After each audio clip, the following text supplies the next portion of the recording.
Hello friends, कैसे हैं आप सभी। आई विश आप सभी बहुत अच्छे होंगे, बहुत अच्छे तरीके से अपनी स्टडीज को कर रहे होंगे। फ्रेंड्स, आज इस सुपर रिवीजन लेक्चर के अंदर हम जीएसटी का एग्जाम के पॉइंट ऑफ व्यू से बहुत ही इंपॉर्टेंट टॉपिक करने वाले हैं, या फिर ये कह दें सबसे ज्यादा जो इंपॉर्टेंट टॉपिक है वो कर रहे हैं। आप सभी को स्क्रीन पे दिख रहा है, जी हाँ, जीएसटी के क्या है, रिफंड्स। इस एग्जाम के लिए ये टॉपिक बहुत ज्यादा इंपॉर्टेंट है। चेंजेस भी है, न्यूमेरिकल आने के बहुत ज्यादा चांसेस, इसके रूल में एमसीक्यू बनने के बहुत ज्यादा चांसेस, सब्जेक्टिव सभी तरीके से बहुत ज्यादा पॉसिबिलिटी बनती है। पास्ट एग्जाम में भी इसको लेके बहुत सारे क्वेश्चंस आ चुके हैं और बहुत अच्छे वेटेज का क्या है, ये चैप्टर है। और हाँ, ये चैप्टर बड़ा जरूर है, लेकिन ये चैप्टर टफ बिल्कुल भी नहीं है।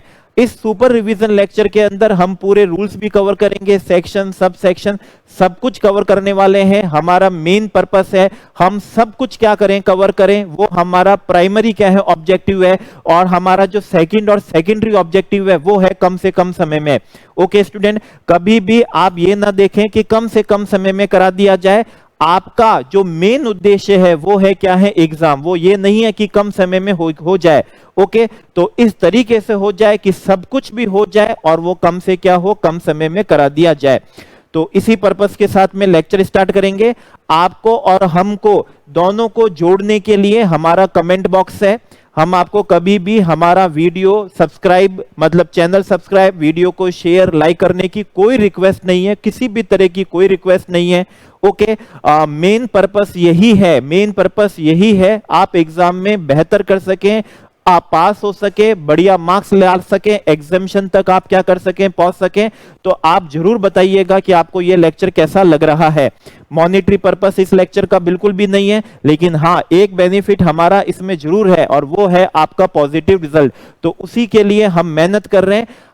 मेहनत कैसे लग रही है बताइएगा। आइए स्टार्ट करते हैं। हमारा कौन सा है, रिफंड। फोकस करिएगा, अच्छे से क्या करते रहिएगा, सुनते रहिएगा। कंप्लीट होने के बाद में एक रीड आपकी जरूर क्या करती है, बनती है। रिफंड टॉपिक के जो प्रैक्टिकल्स हैं ऑलरेडी प्लेलिस्ट के अंदर हैं, आप वहां से इसके बाद में प्रैक्टिकल्स भी क्या कर लीजिएगा, कवर कर लीजिएगा। चलिए हम अपना लेक्चर क्या करते हैं, स्टार्ट करते हैं। तो टॉपिक है हमारा कौन सा, रिफंड। सेक्शन 54 से हम स्टार्ट करेंगे। सेक्शन पढ़ेंगे, बीच बीच में क्या पढ़ते रहेंगे, रूल्स भी हम पढ़ते रहेंगे। आइए स्टार्ट हो रहा है 54। रिफंड सब सेक्शन 1 कहता है रिफंड एनी पर्सन क्लेम कर सकता है। अ पर्सन रजिस्टर्ड भी हो सकता है, पर्सन अनरजिस्टर्ड भी हो सकता है, पर्सन सप्लायर भी हो सकता है, और पर्सन कौन हो सकता है, रिसिपेंट भी हो सकता है। ओके, रिफंड टैक्स का हो सकता है। टैक्स हमारा आउटपुट टैक्स भी हो सकता है। टैक्स हमारा कौन सा हो सकता है, इनपुट टैक्स भी हो सकता है। उस टैक्स पे अगर हमने ब्याज का पेमेंट करा है तो उसका भी हमें रिफंड मिल जाएगा। और हम एनी अदर अमाउंट का रिफंड ले सकते हैं, जैसे कि क्या हो गया है, पेनल्टी का भी रिफंड मिलेगा।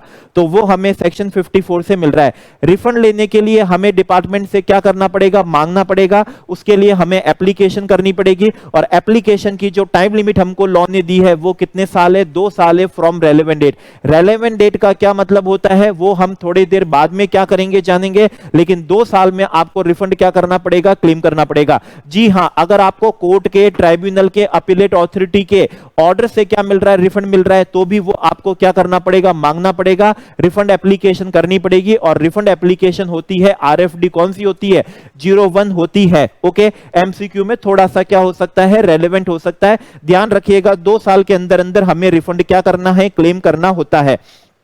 चलिए इसके आगे हम क्या करते हैं, पढ़ते हैं। रिफंड एप्लीकेशन आप जब भी करेंगे, अगर आपका जो रिफंड क्लेम है अगर वो 2 लाख रुपए से क्या नहीं है, ज्यादा का नहीं है, तो ऐसी स्थिति में आपको सीए और सीएमए से सर्टिफिकेशन की कोई आवश्यकता नहीं है। लेकिन अगर आपका रिफंड क्लेम 2 लाख रुपए से क्या है, ज्यादा है, तो आपको सीए और सीएमए से सर्टिफाई करवाना पड़ेगा कि यस, आप उस रिफंड के हकदार हैं। आपने उसका इंसिडेंस आगे किसी पर्सन पे पास ऑन नहीं किया है। 2 लाख से ज्यादा का नहीं है तो आप सेल्फ क्या देंगे, डिक्लेरेशन देंगे कि जिस चीज का आप रिफंड क्लेम कर रहे हैं उसका इंसिडेंस आपने किसी और पर्सन पे क्या नहीं करा है, पास ऑन नहीं करा है। एग्जाम पॉइंट ऑफ व्यू से इंपॉर्टेंट हो सकता है। अब एक बात और ध्यान से सुनिएगा, आप जो भी रिफंड क्या कर रहे हैं, क्लेम कर रहे हैं, अगर रिफंड का क्लेम 1000 रुपए से कम हुआ, हम सीजीएसटी की बात कर रहे हैं और सेम विद किस में हो जाएगा, सेम इन एसजीएसटी में होगा। अगर रिफंड क्लेम हमारा 1000 रुपए से क्या है, कम है, तो हमें क्या नहीं होगा, रिफंड नहीं मिलेगा। ये एक विशेष बात है। लेकिन इसमें एक बात और समझने की है, अगर रिफंड आप अपना ई कैश लेजर में से उठा रहे हैं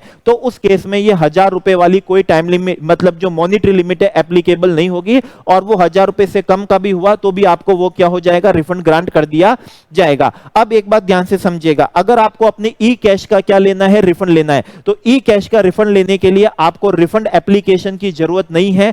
आप सिंपली जब भी अपना रिटर्न क्या कर रहे हो, फाइल कर रहे हो, जैसे जीएसटीआर 3B फाइल कर रहे हो जो प्रेजेंटली है, जीएसटीआर 4 फाइल कर रहे हो, जीएसटीआर 5 फाइल कर रहे हो, जीएसटीआर 7 फाइल कर रहे हो, आप जो भी अपना रिटर्न क्या कर रहे हैं 39 के प्रोविजन से फाइल कर रहे हैं, आप उस रिटर्न के अंदर रिक्वेस्ट कर लीजिएगा कि आपको अपने ई कैश लेजर में जो जमा हुआ पैसा है, क्रेडिट हुआ है, उसका आपको क्या चाहिए, रिफंड चाहिए, वो आपको रिफंड दे दिया जाएगा। और उसमें एक खास बात थी, 1000 रुपए वाली जो मॉनिटरी लिमिट है वो उस केस में क्या नहीं होती है, एप्लीकेबल नहीं होती है।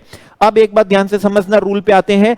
आपको क्या करना पड़ेगा, रिफंड क्लेम करना पड़ेगा। आरएफडी किससे करना पड़ेगा, 01 से करना पड़ेगा। लेकिन जिनको सेक्शन 55 में यूआईन होल्डर जो होते हैं वो आरएफडी 01 से रिफंड क्लेम नहीं करते हैं, उनका फॉर्म दूसरा होता है, वो होता है उनका आरएफडी 10 होता है। तो ध्यान रखिएगा, एग्जाम पॉइंट ऑफ व्यू से एमसीक्यू के लिए रेलेवेंट हो सकता है। वो अपना रिफंड क्लेम आगे हम पढ़ेंगे, लेकिन अभी आपको बता रहे हैं वो अपना करते हैं आरएफडी किससे, 10 से। सेक्शन 55 उनके ऊपर एप्लीकेबल होता है। और जीएसटीआर 11 में वो क्या करते हैं, अपनी रिफंड की क्या देते हैं, इनवर्ड सप्लाई की डिटेल्स देते हैं, जो हम आगे पढ़ने वाले हैं। अब इसमें एक बात और ध्यान से समझिएगा, अगर आप गुड्स क्या कर रहे हैं, एक्सपोर्ट कर रहे हैं, ध्यान दीजिएगा, गुड्स एक्सपोर्ट कर रहे हैं और ऑन पेमेंट ऑफ आईजीएसटी कर रहे हैं, विदाउट पेमेंट ऑफ आईजीएसटी की बात नहीं कर रहे हैं, सिर्फ गुड्स की बात कर रहे हैं, एक्सपोर्ट की बात कर रहे हैं, सहज को सप्लाई करने की बात नहीं कर रहे हैं। अगर आपने गुड्स क्या करा, एक्सपोर्ट करा है, आउट ऑफ इंडिया करा है और उस ऑन पेमेंट ऑफ क्या करा है, आईजीएसटी करा है, तो आप रिफंड के लिए एप्लीकेशन करेंगे। लेकिन वो एप्लीकेशन आरएफडी किससे नहीं होगी, 01 से नहीं होगी।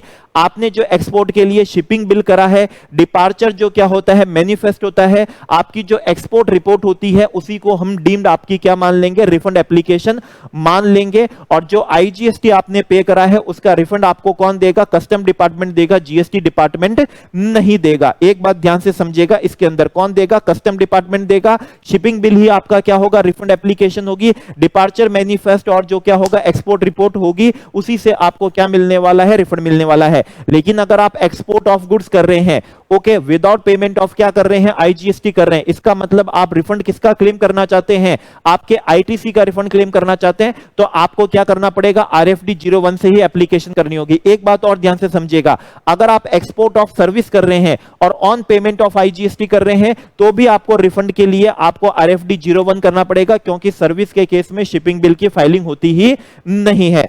ओके, चलिए अब हम क्या चलते हैं, आगे चलते हैं। अब एक बात ध्यान से समझिएगा, अगर आपने सहज को क्या करी है, सप्लाई करी है, स्पेशल इकोनॉमिक जोन की यूनिट को सप्लाई करी है, या सहज के डेवलपर को आपने सप्लाई करी है, और आप उस केस में रिफंड क्लेम करना चाहते हैं, आप दो तरीके से रिफंड क्लेम कर सकते हैं। एक तो या फिर तो आपने सप्लाई ऑन पेमेंट ऑफ क्या करा होगा, आईजीएसटी करा होगा। वाई आईजीएसटी, क्योंकि सहज यूनिट को सप्लाई करना, सहज डेवलपर को सप्लाई करना ऑलवेज कौन सी सप्लाई होती है, इंटर स्टेट क्या होती है, सप्लाई होती है। अब एक बात इसमें ध्यान से समझिएगा, या फिर तो ऑन पेमेंट ऑफ क्या करेंगे, आईजीएसटी करेंगे, या फिर आप विदाउट पेमेंट ऑफ क्या करेंगे, आईजीएसटी करेंगे। अगर आपने ऑन पेमेंट ऑफ आईजीएसटी करा तो आप आईजीएसटी का क्या मांगेंगे, रिफंड मांगेंगे। और अगर आपने विदाउट पेमेंट ऑफ आईजीएसटी करा तो आप आईटीसी का क्या मांगेंगे, रिफंड मांगेंगे। दोनों ही रिफंड मांगने के केस में आपको रिफंड जब भी क्या मांगेगा, सप्लायर मांगेगा, तो जो सहज का हमारा स्पेसिफाइड ऑफिसर होगा वो पहले क्या करेगा, एडमिट करेगा कि हां सप्लाई सहज में क्या हो चुकी है, रिसीव हो चुकी है,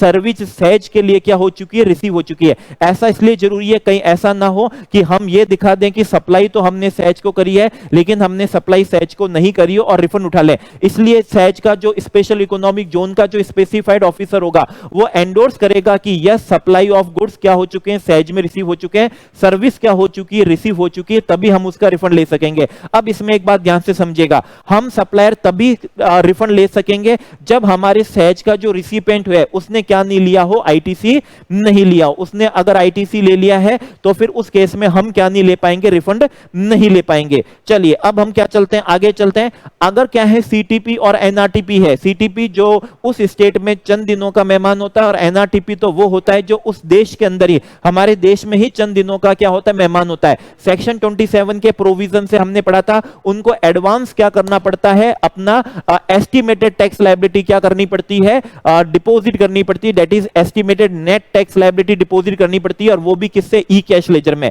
ओके, अब अगर उस ई कैश लेजर का वो क्या चाहते हैं, रिफंड चाहते हैं, तो वो रिफंड उनका रजिस्ट्रेशन पीरियड का जो लास्ट रिटर्न होगा सीटीपी और किसका, एनआरटीपी का। सीटीपी फाइल करता है जीएसटीआर 3B और एनआरटीपी फाइल करता है जीएसटीआर कौन सा फाइल, तो जो लास्ट रिटर्न क्या करेंगे, वो फाइल करेंगे। उस लास्ट रिटर्न के अंदर ही वो क्या कर सकेंगे, रिफंड को क्या कर सकेंगे, क्लेम कर सकेंगे। एग्जाम पॉइंट ऑफ व्यू से इंपॉर्टेंट है। अदर देन कौन सा है, सीटीपी है, और अदर देन कौन सा है, अदर देन सीटीपी है, और अदर देन कौन सा है, एनआरटीपी के केस में आप जो भी मंथली रिटर्न फाइल करेंगे, ओके, उसी के अंदर आप रिफंड क्लेम कर लीजिएगा। लेकिन सीटीपी और एनआरटीपी के केस में आप लास्ट रिटर्न के अंदर ही अपना रिफंड क्या कर सकते हैं, क्लेम कर सकते हैं। इसके बाद में रिफंड आप जब भी क्लेम करेंगे तो आपको साथ में डॉक्यूमेंट्री क्या लगाने पड़ेंगे, एविडेंस लगाने पड़ेंगे, जिससे ये एस्टेब्लिश हो कि हाँ, जो रिफंड का एप्लीकेंट है, जो रिफंड मांग रहा है, उसको वास्तव में रिफंड क्या होता है, ड्यू होता है। ओके, तो प्राइमा फेसी ये आपके लिए एक सेल्फ पढ़ने का है, इतना कोई खास इंपॉर्टेंट नहीं है, लेकिन इसमें मेनली यही है, आप जब रिफंड क्लेम कर रहे हो तो उसका आपको क्या देना पड़ता है, इनवॉइस नंबर देना पड़ता है। अगर अपील का कर रहे हो तो जो अपील का ऑर्डर है, उस ऑर्डर का क्या देना पड़ता है, आपको नंबर देना पड़ता है। प्री डिपॉजिट का रिफंड है तो उसका क्या देना होता है, रेफरेंस नंबर देना होता है। एक्सपोर्ट के केस में क्या होता है, शिपिंग बिल होता है। एक्सपोर्ट ऑफ सर्विस के केस में क्या होता है, इनवॉइस नंबर, और जहां से आपको क्या हुआ है, रियलाइजेशन हुआ है, उसकी क्या देनी होती है, डिटेल्स देनी होती है। ओके, तो ये कुछ है जो थोड़ा सा क्या पढ़ने का होगा, सेल पढ़ने का होगा। बहुत ही ज्यादा क्या होता है, आसान होता है। इन्वर्टेड टैक्स स्ट्रक्चर के अंदर आपको इनवॉइस की सारी डिटेल्स देनी होती है, इनवर्ड की, और जो आपने क्या करी है, आउटवर्ड सप्लाई करी है, उसकी डिटेल्स आपको क्या करनी होती, देनी होती है। डीम्ड एक्सपोर्ट के अंदर आपको वही इनवॉइस की क्या देनी होगी, डिटेल्स क्या करनी होगी, देनी पड़ती है। अगर आपने सहज को सप्लाई करी है और रिफंड क्या कर रहे हैं, क्लेम कर रहे हैं, तो आपको यह डिक्लेरेशन क्या करनी होगी, देनी होगी कि हमने सहज यूनिट से क्या नहीं करा है, टैक्स क्या नहीं करा है, चार्ज नहीं करा है। ओके, तो ये कुछ इस तरह के हमको क्या देनी होती है, डिटेल्स देनी होती है। अगर आपका प्रोविजनल असेसमेंट हुआ था, बाद में फाइनल क्या हुआ, असेसमेंट हुआ है, तो जो फाइनल असेसमेंट का क्या होगा, ऑर्डर होगा, उसका रेफरेंस नंबर और उसकी कॉपी क्या देनी होगी, आपको एज ए डॉक्यूमेंट्री एविडेंस देनी होगी। अगर आपने सेक्शन 77 के अकॉर्डिंग रॉन्ग टैक्स पे कर दिया है, मतलब आपने सीजीएसटी पे कर दिया इंस्टेड ऑफ कौन सा, आईजीएसटी, या फिर आईजीएसटी पे कर दिया इंस्टेड ऑफ कौन सा है, सीजीएसटी, तो आपको उस ट्रांजैक्शन की क्या देनी होती है, डिटेल्स देनी होती है। अगर 2 लाख रुपए से ज्यादा का नहीं है तो सेल्फ डिक्लेरेशन देनी होगी कि इंसिडेंस पास ऑन नहीं हुआ है, और अगर 2 लाख रुपए से ज्यादा का है तो सीए और सीएमए का है, सीए और सीएमए का क्या होगा, सर्टिफिकेशन होगा, वो सर्टिफाई करेगा कि इंसिडेंस क्या नहीं है, पास ऑन नहीं है। तो ये कुछ क्या करने होते हैं, डॉक्यूमेंट्री एविडेंस लगाने होते हैं। एग्जाम पॉइंट ऑफ व्यू से कोई विशेष इंपॉर्टेंट नहीं है कि हमसे पूछा जाए कि कौन से एविडेंस लगाए जाएंगे। ओके, लेकिन हाँ, ये जरूर पूछा जा सकता है कि वो जो 2 साल की टाइम लिमिट है फ्रॉम रेलेवेंट डेट, वो रेलेवेंट डेट कौन सी होगी, वो हम अभी क्या करेंगे, पढ़ेंगे। अब एक बात और ज्यादा ध्यान से समझिएगा, डीम्ड एक्सपोर्ट है, आपको ध्यान होगा डीम्ड एक्सपोर्ट का रूल 89 सब रूल 4A से रिफंड का क्या दिया है, प्रोविजन दिया है। डीम्ड एक्सपोर्ट के केस में रिफंड रिसिपेंट भी क्लेम कर सकता है या फिर सप्लायर क्या कर सकता है, क्लेम कर सकता है। दोनों में से एक क्या करेगा, क्लेम करेगा। जैसे मान लीजिए कौन क्लेम कर रहा है, रिसिपेंट क्या कर रहा है, क्लेम कर रहा है। अच्छा, अगर सप्लायर रिफंड क्या करना चाहता है, क्लेम करना चाहता है, तो उस केस में उससे रिसिपेंट ने उसका क्या नहीं लिया हो, आईटीसी नहीं लिया, और रिसिपेंट अंडरटेकिंग क्या करे, फर्निश करे कि सप्लायर क्या कर सकता है, रिफंड क्लेम कर सकता है। ध्यान से सुनिएगा, डीम्ड एक्सपोर्ट के केस में रिसिपेंट तो रिफंड क्लेम कर ही सकता है, सप्लायर तभी रिफंड क्लेम कर सकता है जब रिसिपेंट ने उसका क्या नहीं लिया हो, आईटीसी नहीं लिया। उसने आईटीसी कैसे नहीं लिया हो, मान लीजिए हमने उससे टैक्स ही क्या नहीं करा है, चार्ज नहीं करा है, तो वो हमको क्या देगा, अंडरटेकिंग फर्निश कर देगा कि मैंने क्या नहीं लिया है, आईटीसी नहीं लिया है, और आपने जो टैक्स पे करा है आप उसका क्या कर लीजिए, रिफंड क्लेम कर लीजिए। दोनों क्या कर सकते हैं, रिफंड क्या कर सकते हैं, क्लेम कर सकते हैं। हम जब भी रिफंड क्या करेंगे, एप्लीकेशन करेंगे, तो हमको क्या मिलेगी, एक्नॉलेजमेंट मिलेगी। एक बात आपको विशेष बात ध्यान रखने की है, रिफंड ऑर्डर हमारी जीएसटी लॉ में विद इन 60 डेज में पास करने की बात की गई है, लेकिन वो 60 days from the date of receipt of application से है, from the date of acknowledgement से नहीं है। ये बात आपको क्या रखनी है, ध्यान में रखनी है। फ्रॉम द डेट ऑफ किससे होगा, रिसीट ऑफ किससे होगा, एप्लीकेशन से होगा। जब हमने रिफंड क्या करी है, एप्लीकेशन करी है, जो मतलब क्या है, पूरी तरीके से कंप्लीट होनी चाहिए। अच्छा, अगर उसके अंदर कोई भी क्या होती है, डेफिशिएंसी होती है, तो हमको फ्रेश दोबारा क्या करनी पड़ेगी, नई रिफंड एप्लीकेशन करनी होगी। और जिस दिन हम नई रिफंड एप्लीकेशन करेंगे, वहां से 60 डेज के अंदर प्रॉपर ऑफिसर को रिफंड का ऑर्डर क्या करना पड़ेगा, पास करना पड़ता है। चलिए आगे चलते हैं। यूआईन होल्डर जो होते हैं, अब आपको ध्यान है कैंटीन स्टोर डिपार्टमेंट सीएसडी जो होते हैं उनको भी क्या मिल रहा है, रिफंड मिल रहा है। तो उनको क्या मिलेगा, रिफंड मिलेगा। नॉर्मली रिफंड क्लेम करने की टाइम लिमिट तो कितने दी गई है, लॉ में 2 साल दी गई है फ्रॉम द किससे, रेलेवेंट डेट से। लेकिन यूआईएन होल्डर के लिए वो टाइम लिमिट 2 साल नहीं है, वो 18 मंथ्स है। और 18 मंथ्स कब से, फ्रॉम द एंड ऑफ कौन सा क्वार्टर। एक क्वार्टर में आप सिर्फ एक ही रिफंड क्या करेंगे, क्लेम करेंगे। मतलब रिफंड क्लेम क्या होगा, वंस इन्हें क्या होगा, क्वार्टर होगा। और टाइम लिमिट इंस्टीड ऑफ क्या है 2 इयर्स कितनी होगी, 18 क्या होगी, मंथ्स होगी। और इनके लिए जो एप्लीकेबल रूल होगा वो होगा रूल 95। इनवर्ड सप्लाई को इनका क्या मिल जाएगा, रिफंड मिल जाएगा। इनकी आउटवर्ड सप्लाई तो क्या होती है, जीएसटी लॉ में सर्विस एग्जेम्प्ट करी है, आईटीसी मिल नहीं सकता। तो इन्होंने जो टैक्स पे करा है उनको उसका क्या मिल जाएगा, रिफंड मिल जाएगा। रिफंड गुड्स का भी मिल जाएगा और रिफंड किसका मिल जाएगा, सर्विस का मिल जाएगा। अब बस एक बात ध्यान रखिएगा, जो यूआईएन होल्डर होते हैं उन्हें जो रिफंड क्लेम करना होता है उनके लिए फॉर्म आरएफडी 01 नहीं होता, उनके लिए फॉर्म आरएफडी कौन सा होता है, 10 होता है। एक क्वार्टर में एक बारी उनको रिफंड क्लेम करना पड़ता है। और रिफंड क्लेम करने के लिए आरएफडी 10 के साथ में उनको अपना जीएसटीआर 11 क्या करना पड़ता है, फाइल करना पड़ता है। जीएसटीआर 11 के अंदर वो अपनी इनवर्ड सप्लाई ऑफ गुड्स और सर्विस की क्या देते हैं, डिटेल्स देते हैं। तो जीएसटीआर 11 क्या है, स्टेटमेंट है। अब एक बात ध्यान रखिएगा, जीएसटीआर 11 इनको खुद को क्या करना है, प्रिपेयर करना है। वो सिर्फ जो डेटा ऑटो ड्राफ्ट होके आए हैं सिर्फ उन्हीं का रिफंड नहीं है। ये जो डिटेल जीएसटीआर 11 में जिन जिन इनवर्ड सप्लाई की क्या करेंगे, देंगे, जो ऑटो ड्राफ्ट होके आई है, जो डिटेल इन्होंने खुद ने दी है, उनका इनको क्या मिल जाएगा, रिफंड क्लेम क्या हो जाएगा, मिल जाएगा। इनको रिफंड क्लेम तभी मिलेगा, एक बात ध्यान से रखिएगा, इनवर्ड सप्लाई का मिलेगा, गुड्स और सर्विस का मिलेगा। लेकिन वो इनवर्ड सप्लाई इन्होंने सिर्फ और सिर्फ किससे ली हो, रजिस्टर्ड पर्सन से ली हो। अगेंस्ट कौन सा होता है, टैक्स इनवॉइस होता है। अगेंस्ट कौन सा होता है, टैक्स इनवॉइस होता है। इसका मतलब अगर यूआईएन होल्डर कोई इंपोर्ट करते हैं, क्या करते हैं, इंपोर्ट करते हैं, इंपोर्ट के केस में टैक्स इनवॉइस तो होगी नहीं, उस केस में क्या होने वाला है, बिल ऑफ क्या होने वाला है, एंट्री होने वाला है। उन केस में क्या होने वाला है, बिल ऑफ एंट्री होने वाला है। तो उस पे उन्होंने जो भी क्या करा होगा, आईजीएसटी क्या करा होगा, पे करा होगा। उसके केस में इन्होंने जो भी क्या करा होगा, आईजीएसटी पे करा होगा, उसका भी उनको क्या दे दिया जाएगा, रिफंड दे दिया जाएगा। तो एक बात ध्यान से समझेगा, सप्लाई इनवर्ड इन्होंने किससे ली हो, रजिस्टर्ड पर्सन से ली हो। अगेंस्ट कौन सा लिया हो, अगेंस्ट इन्होंने कौन सा लिया हो, टैक्स इनवॉइस से लिया हो। जीएसटीआर 11 होगा और रिफंड फॉर्म आरएफडी कौन सा होगा, 10 होगा। 18 मंथ्स होंगे from the end of quarter से। और एक क्वार्टर में क्या होगा, एक ही क्या करना होगा, रिफंड क्लेम इनको करना होगा। अब हम आगे चलते हैं, एग्जाम पॉइंट ऑफ व्यू से जो न्यूमेरिकल बनते हैं वो न्यूमेरिकल बनते हैं आईटीसी के रिफंड से।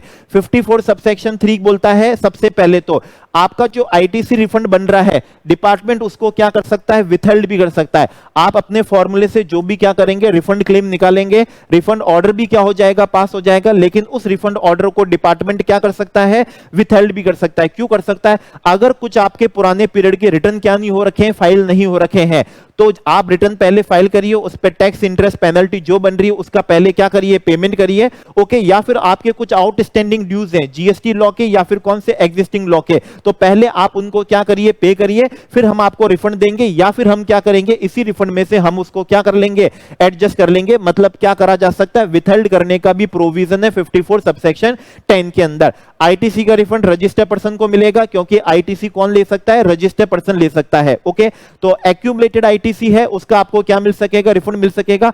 आप किसी भी टैक्स पीरियड के एंड में, ऐसा नहीं कि हर टैक्स पीरियड में आप रिफंड क्लेम करें, आप किसी भी 2 टैक्स पीरियड मिला के, 3 टैक्स पीरियड मिला के, 4 टैक्स पीरियड मिला के आप रिफंड क्लेम कर सकते हैं। सिर्फ 2 केसेस में ही आईटीसी का क्या मिलता है, रिफंड मिलता है। वो 2 केसेस कौन से होते हैं, एक तो होता है कौन सा, जीरो रेट सप्लाई कर रहे हैं आप, वो भी कौन सा, without payment of tax. Zero rate supply कौन सी होती है, एक तो होती है एक्सपोर्ट ऑफ गुड्स, पहले वो सप्लाई होनी चाहिए, फिर वो क्या होना चाहिए, एक्सपोर्ट ऑफ गुड्स होना चाहिए। या फिर सप्लाई हो और कौन सी हो, एक्सपोर्ट ऑफ कौन सी हो, सर्विस हो, और वो आपने विदाउट पेमेंट ऑफ क्या करी हो, टैक्स करी हो, मतलब अंडर एलयूटी करी हो और अंडर क्या करी हो, बॉन्ड करी हो।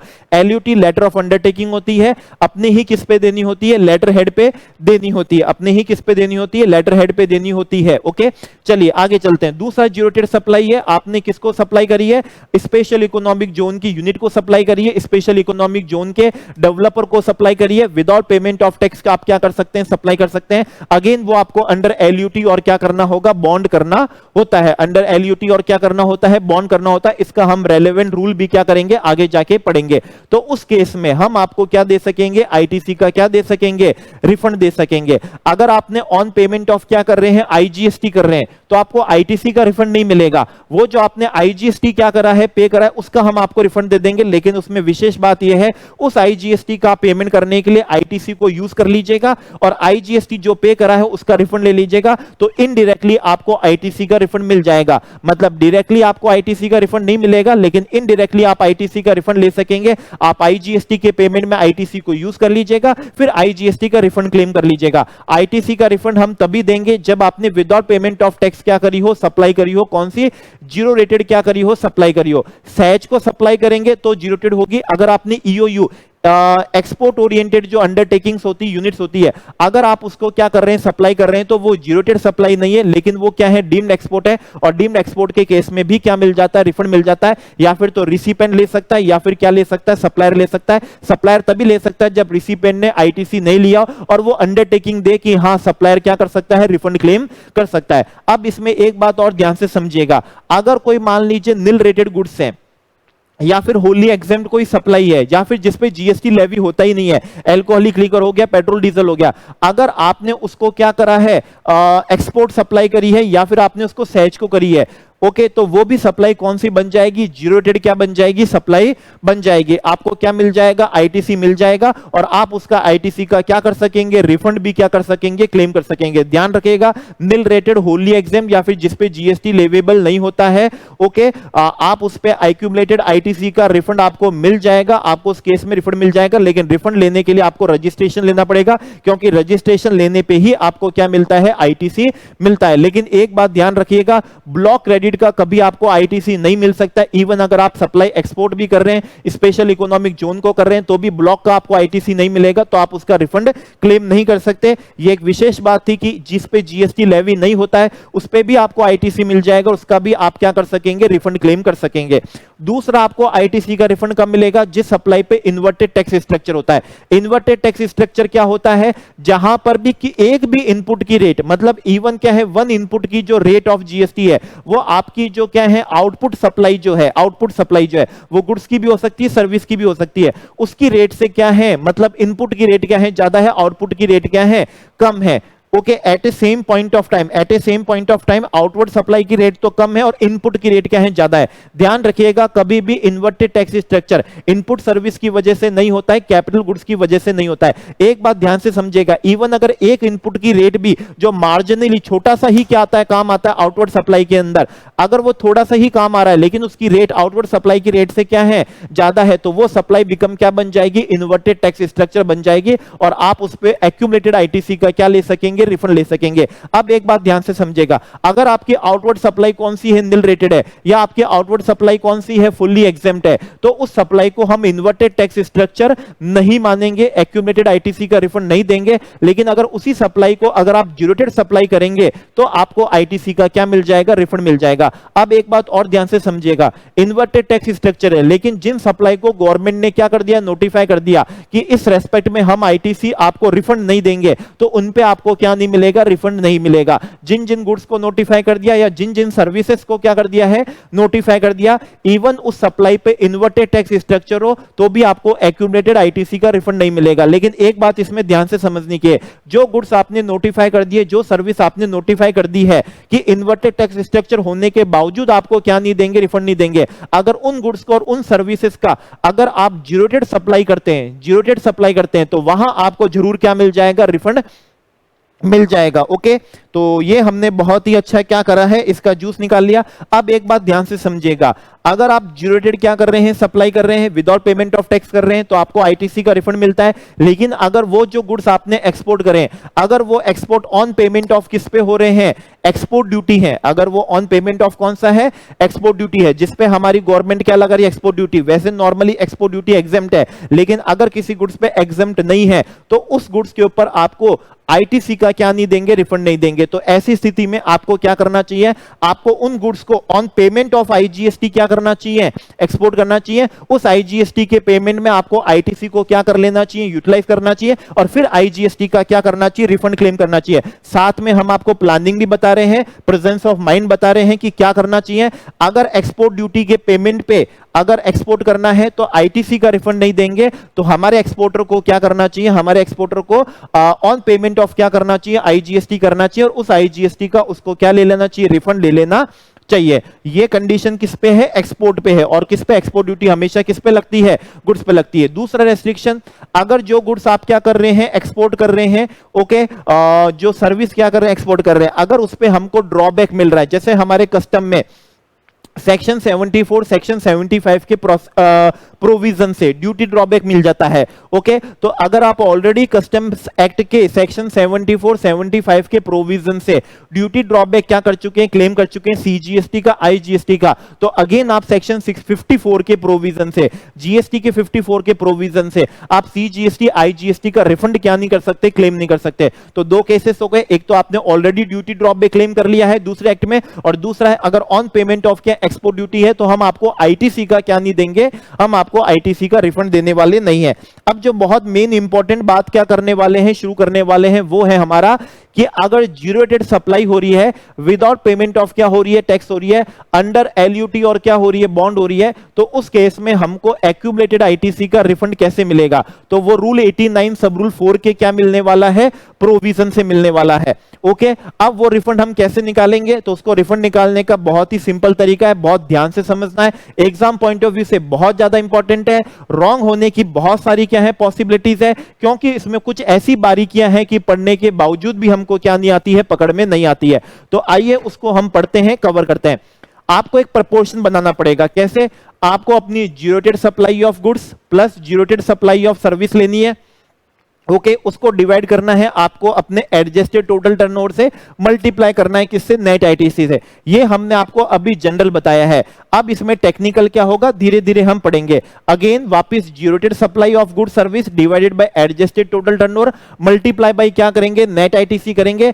अब ये जो प्रपोर्शन से अमाउंट आएगा ये मैक्सिमम रिफंड है। इसका मतलब नहीं है कि इतने रिफंड आपको दे दिया जाएगा। इस रिफंड को हम आपके ई क्रेडिट लेजर के बैलेंस से भी क्या करने वाले हैं? कंपेयर करने वाले हैं, और जो मिनिमम होगा उसका ही हम आपको क्या देने वाले हैं? रिफंड देने वाले हैं। इसके लिए ऑलरेडी हमारे पास में एक क्या है? बहुत अच्छा प्रोविजन है, वो हम आगे और पढ़ेंगे।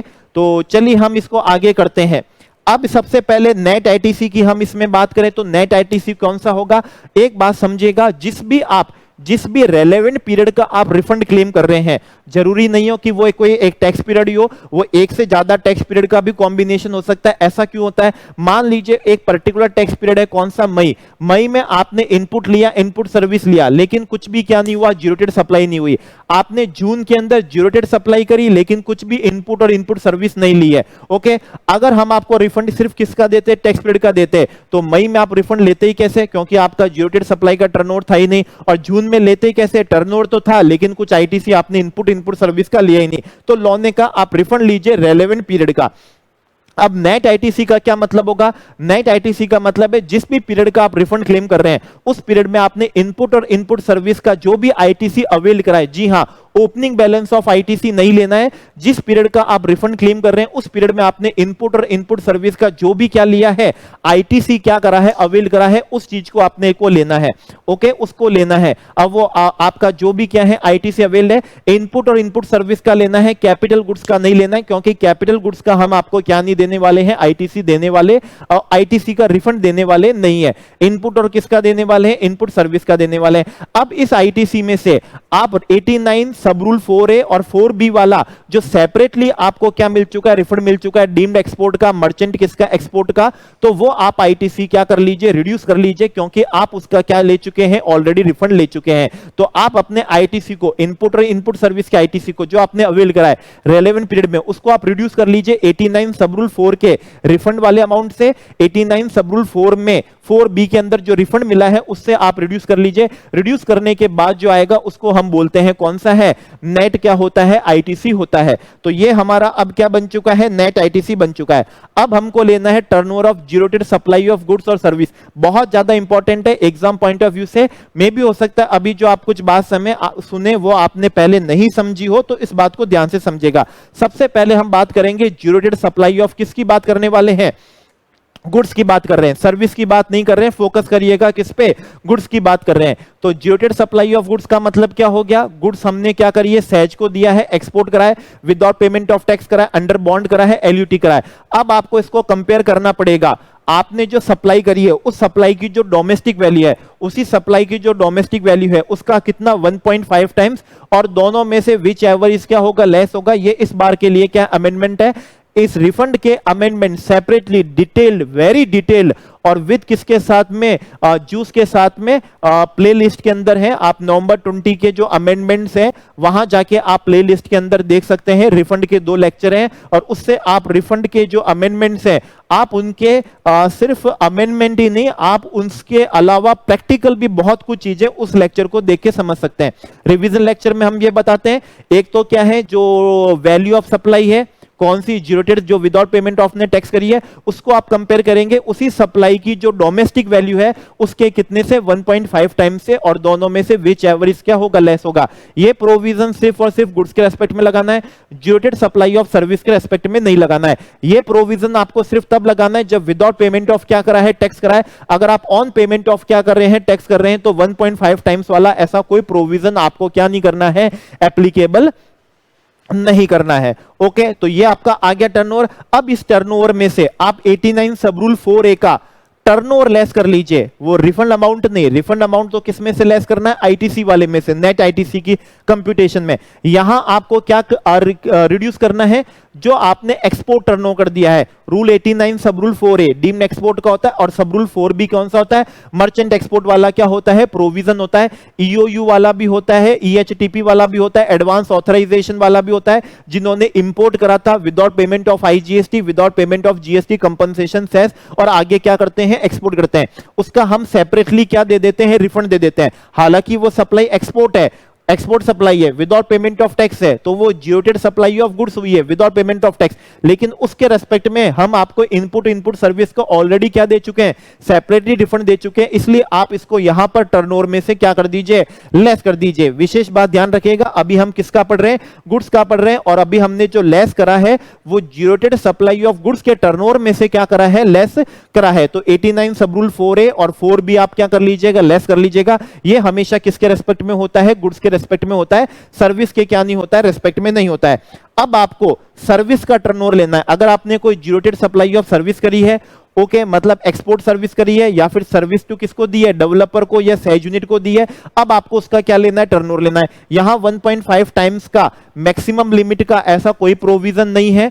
ओके, तो यहां पर आपको क्या करना है, टर्नओवर लेना है। अब एक बात यहां पर ध्यान रखिएगा, यहां 89 सब रूल 4A माइनस करने वाला और 4B माइनस करने वाला कोई प्रोविजन नहीं है। यह बात अगर आपने पहले नहीं ध्यान दी है तो अब ध्यान कर लेना। जैसे कि मान लीजिए आपने कोई जीरोटेड सप्लाई ऑफ गुड्स नहीं करी है, सिर्फ जीरोटेड सप्लाई ऑफ क्या करी है, सर्विस करी है, तो उस टर्नओवर की कंप्यूटेशन में रूल 89 सब रूल 4A का टर्नओवर और सब रूल 4B का टर्नओवर क्या नहीं होने वाला है, लेस नहीं होने वाला। वो सिर्फ किस में से लेस किया जाता है, वो सिर्फ जीरोटेड सप्लाई ऑफ गुड्स में से ही क्या किया जाता है, लेस किया जाता है। हमको लेना है जीरोटेड सप्लाई ऑफ सर्विस का turnover without payment of tax under bond, और क्या है, एलयूटी है। अब इसमें एक बात आपको ध्यान से समझनी है, क्या करना है, जिस भी रेलेवेंट पीरियड का आप रिफंड क्या कर रहे हैं, क्लेम कर रहे हैं, जिस भी रेलेवेंट पीरियड का आप क्या कर रहे हैं, रिफंड क्लेम कर रहे हैं, उस रेलेवेंट पीरियड के अंदर जो भी आपको पेमेंट क्या हुआ है, रिसीव हुआ है, जो पेमेंट आपको रिसीव हुआ वो लेना है। उसमें से आपको रिड्यूस कर लेना है, उसको रिड्यूस कर लेना है वो पेमेंट जो एडवांस है,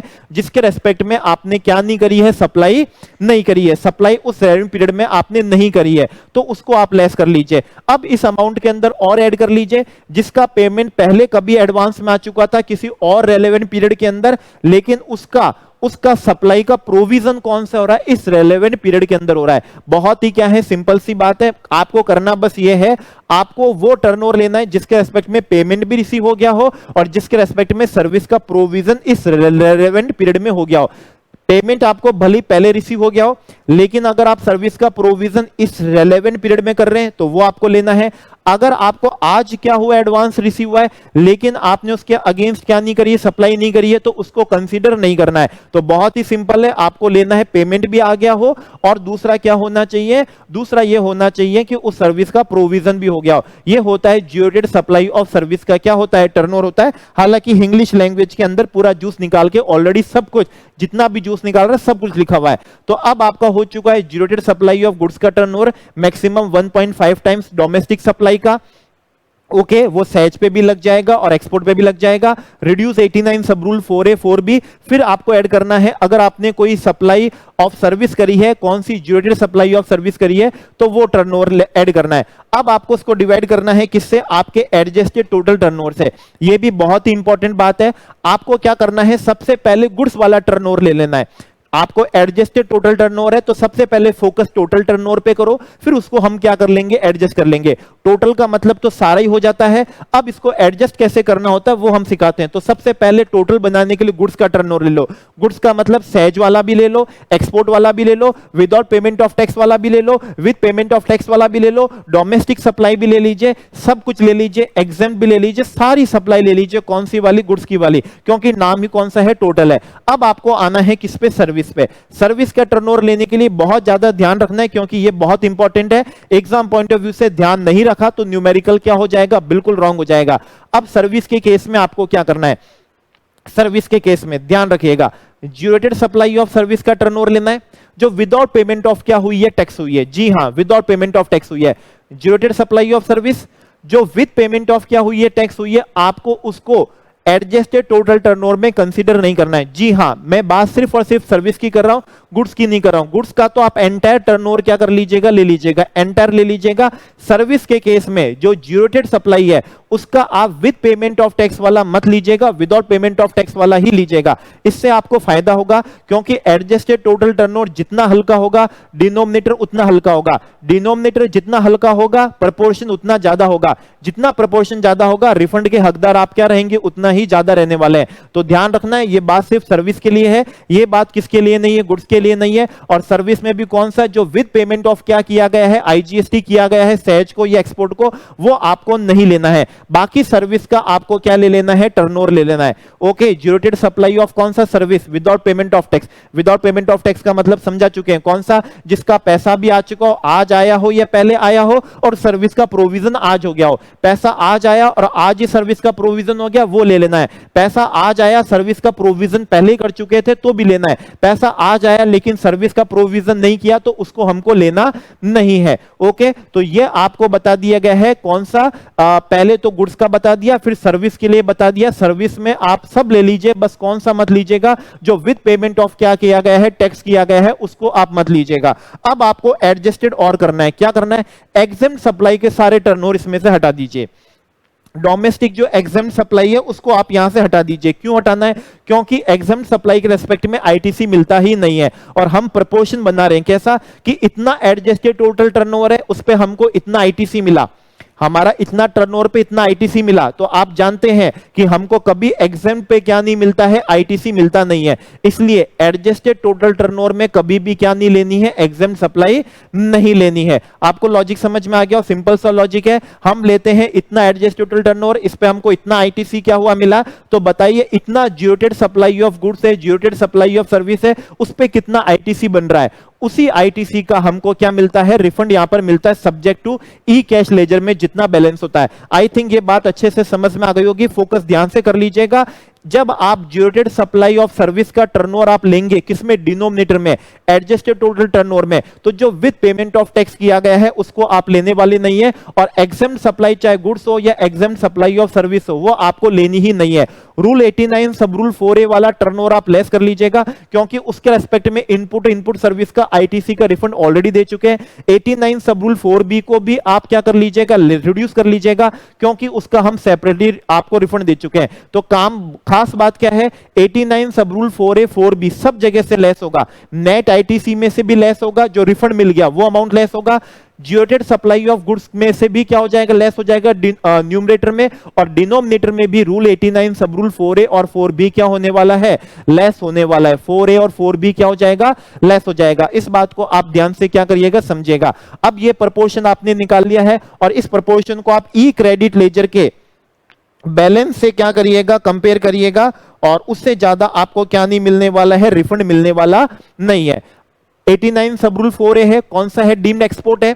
डीम्ड एक्सपोर्ट में या फिर तो रिसिपिएंट रिफंड क्लेम कर सकता है या फिर सप्लायर रिफंड क्लेम कर सकता है। सप्लायर कब रिफंड क्लेम करता है? जब रिसिपिएंट अंडरटेकिंग देता है मैंने आईटीसी नहीं लिया, और आप उसका क्या ले सकते हैं?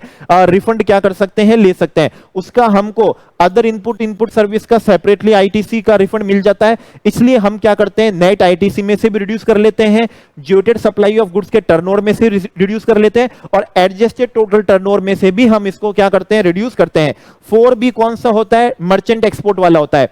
मर्चेंट एक्सपोर्ट को कौन होता है? एक्सपोर्टर, ट्रेडिंग करने वाला, जो इंडिया से खरीद के फिर क्या करता है? आगे एक्सपोर्ट कर देता है। तो इंडिया से वो कंसेशनल रेट पे खरीदता है, 0.05 सीजीएसटी, 0.05 कौन सा? एसजीएसटी। इंटरस्टेट खरीदे तो मात्र 1.1% कौन सा था? आईजीएसटी क्या करता है? खरीदता है, आगे क्या करता है? एक्सपोर्ट करता है, और उसको क्या मिल जाता है? रिफंड मिल जाता है। सेपरेटली उसको क्या मिलता है? रिफंड मिलता है। जब उसको सेपरेटली क्या मिल जाता है? रिफंड मिल जाता है। तो जो उसने एक्सपोर्ट करा है ये वाला, जिसपे उसको ऑलरेडी रिफंड हम सेपरेटली दे चुके हैं 89 सब रूल 4B के प्रोविजन से, तो जो उसने एक्सपोर्ट कर दिया है, okay, without payment of IGST export कर दिया है, उसको हम क्या कर लेंगे? रिड्यूस कर लेंगे। किसमें से? टर्नओवर में से। जियोटेड सप्लाई ऑफ गुड्स के टर्नओवर में से भी और एडजस्टेड टोटल टर्नओवर में से भी क्या कर लेंगे? रिड्यूस कर लेंगे, और जिस अमाउंट का हमको रिफंड मिल गया है वो नेट आईटीसी की कंप्यूटेशन में से क्या कर लेंगे? हम रिड्यूस कर लेंगे।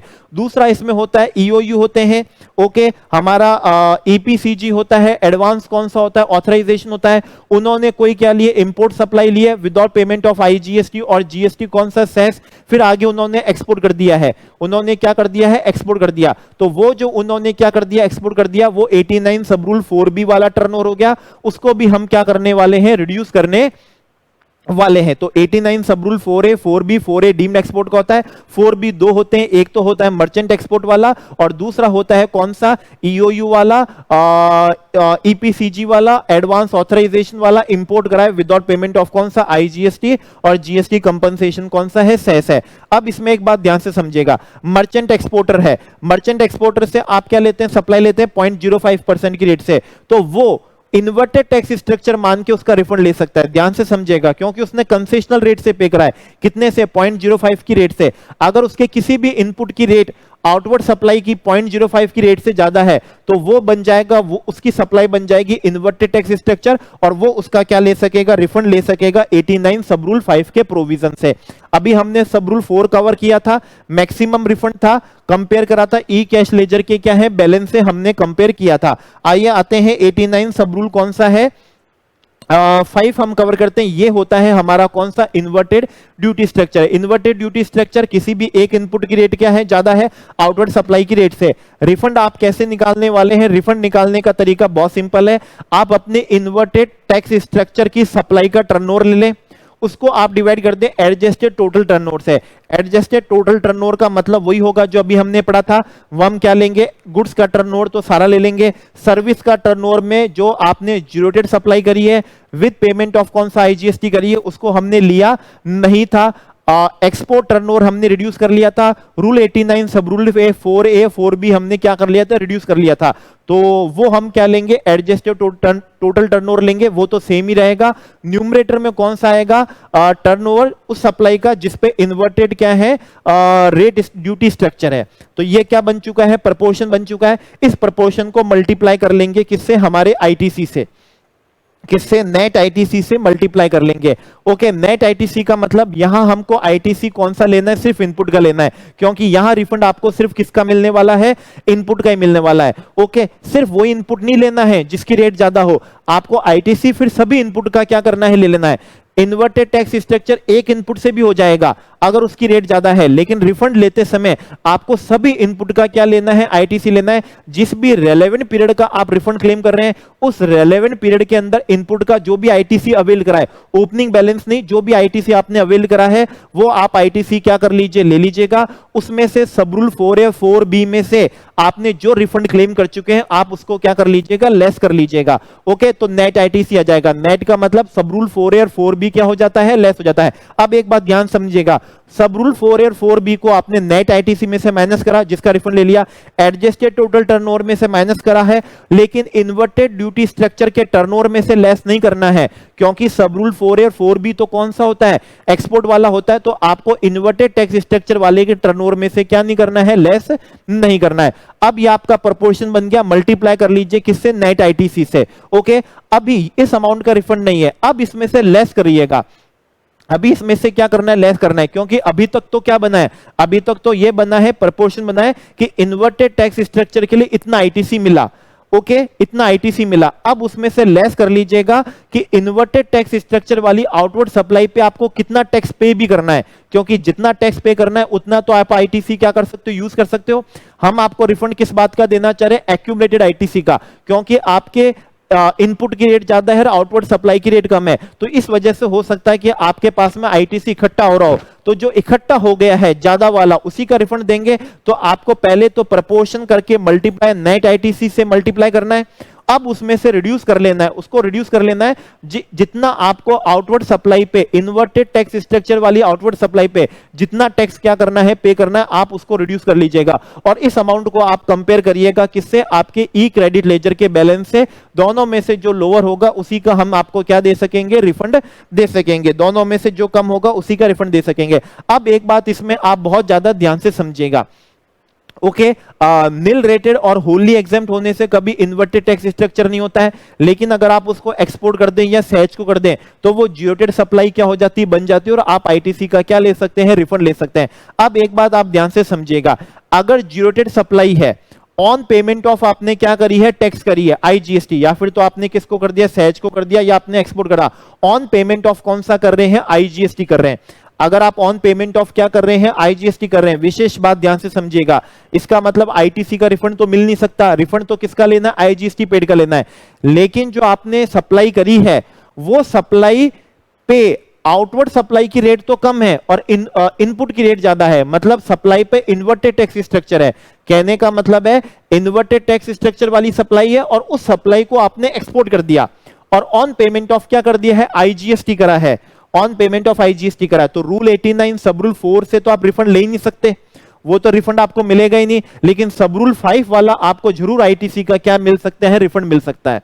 आप इसका सब रूल 5 वाला क्या ले सकते हैं, रिफंड ले सकते हैं। बहुत ही खास बात है, इतना टफ एग्जाम में आएगा नहीं। वापस रिपीट कर देता हूं, क्या है, इन्वर्टेड टैक्स स्ट्रक्चर वाली सप्लाई को अगर आप एक्सपोर्ट करते हैं और ऑन पेमेंट ऑफ क्या करते हैं, आईजीएसटी करते हैं, तो जो आईजीएसटी पे करा है आप उसका तो रिफंड क्या कर सकते हैं, ले सकते हैं। और 89 सब रूल 5 में भी आप क्या कर सकते हैं, रिफंड क्लेम कर सकते हैं। अब एक बात और ध्यान से समझिएगा, जो सप्लाई पे इन्वर्टेड टैक्स स्ट्रक्चर है, अगर आप उसको एक्सपोर्ट कर रहे हैं और विदाउट पेमेंट ऑफ आईजीएसटी कर रहे हैं, तो आप ऐसी स्थिति में 89 सब रूल 4 से भी एलिजिबल हो रहे हैं और 89 सब रूल 5 से भी एलिजिबल हो रहे हैं। लेकिन आप रिफंड सब रूल 4 वाला ही क्या करिएगा, क्लेम करिएगा, क्योंकि अगर आप सब रूल 4 वाला क्लेम करेंगे तो आपको इनपुट और इनपुट सर्विस दोनों के आईटीसी का रिफंड मिलने के हकदार होंगे। अगर सब रूल 5 से करेंगे तो सिर्फ और सिर्फ आपको इनपुट के आईटीसी का ही क्या मिलेगा, रिफंड मिलेगा। वापस से बोल देता हूं, इन्वर्टेड टैक्स स्ट्रक्चर वाली सप्लाई है, उसको आपने क्या कर दिया, एक्सपोर्ट कर दिया, विदाउट पेमेंट ऑफ क्या करा, आईजीएसटी करा, आप हकदार हुए हैं रिफंड के आईटीसी के।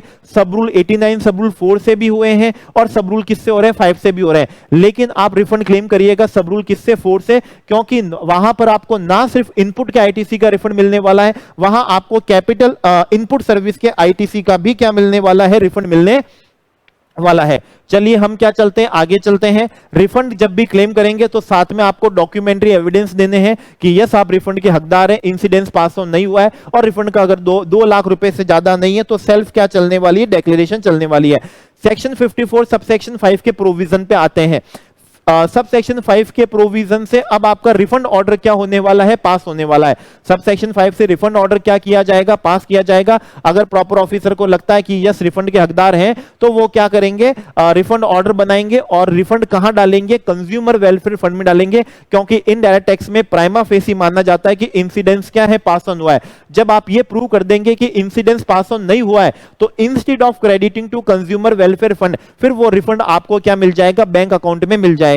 आपको क्या मिल जाएगा, बैंक अकाउंट में मिल जाएगा। ओके, अब एक बात ध्यान से समझिएगा, रिफंड ऑर्डर हमेशा आरएफडी किससे आता है, 06 से आता है। एप्लीकेशन 01 से करी थी। ओके, एक्सपोर्ट करा था हमने ऑन पेमेंट ऑफ आईजीएसटी, तो शिपिंग बिल था। डिपार्चर क्या था?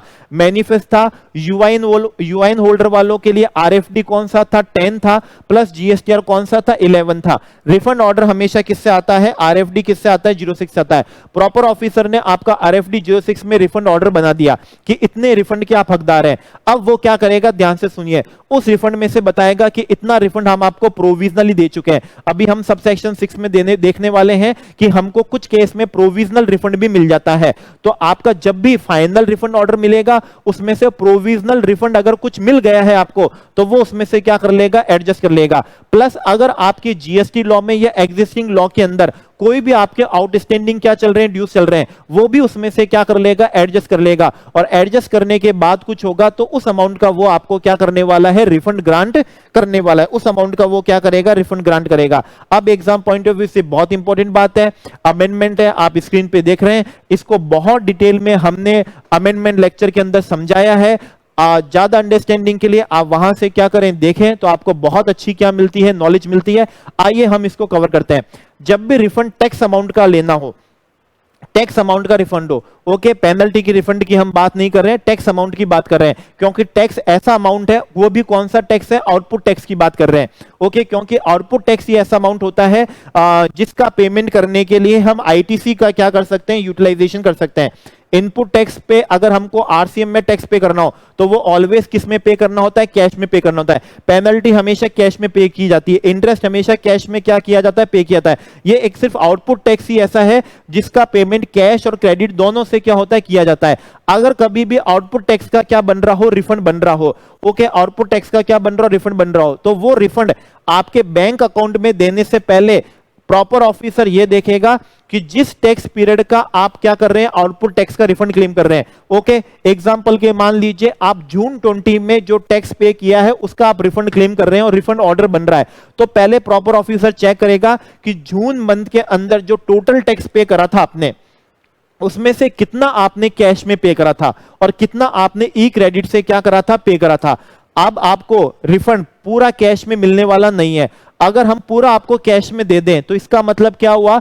जो टैक्स आपने आईटीसी के पेमेंट से कर दिया था, आईटीसी को यूटिलाइज करके कर दिया था, आज हमने आपको उसका कैश में क्या दे दिया? रिफंड दे दिया। जबकि आईटीसी का रिफंड हम सिर्फ दो केसेस में देखते थे, एक तो होता था zero rated supply without payment of tax, और एक होता था इन्वर्टेड टैक्स स्ट्रक्चर। इसके दो केस के अलावा कभी आईटीसी का रिफंड मिलता नहीं था। ओके, लेकिन ये लॉ में कमी रह गई थी तो उसको दूर किया गया। जब भी आपको आउटपुट टैक्स का क्या बन रहा हो? रिफंड बन रहा हो, तो प्रॉपर ऑफिसर पहले चेक करेगा ये आउटपुट टैक्स कौन से मंथ की लायबिलिटी है, उस मंथ में आपकी टोटल लायबिलिटी कितनी पे करी थी, उसमें से कितना कैश में पे करा था और कितना आईटीसी से पे करा था। मान लीजिए आपने 70% तो आईटीसी से पे करा था और 30% ही आपने क्या करा था? कैश में पे करा था। तो आज आपका जितना भी टैक्स का रिफंड बन रहा है आउटपुट टैक्स का, उसमें से सिर्फ 30% रिफंड ही आपको किस में दिया जाएगा? कैश में दिया जाएगा। मतलब जितना आपने कैश में पे करा था उस मंथ की टोटल लायबिलिटी को, ओके, उतना ही आज आपके रिफंड ऑर्डर में से उतना ही परसेंट आपको क्या मिलेगा? कैश में मिलेगा।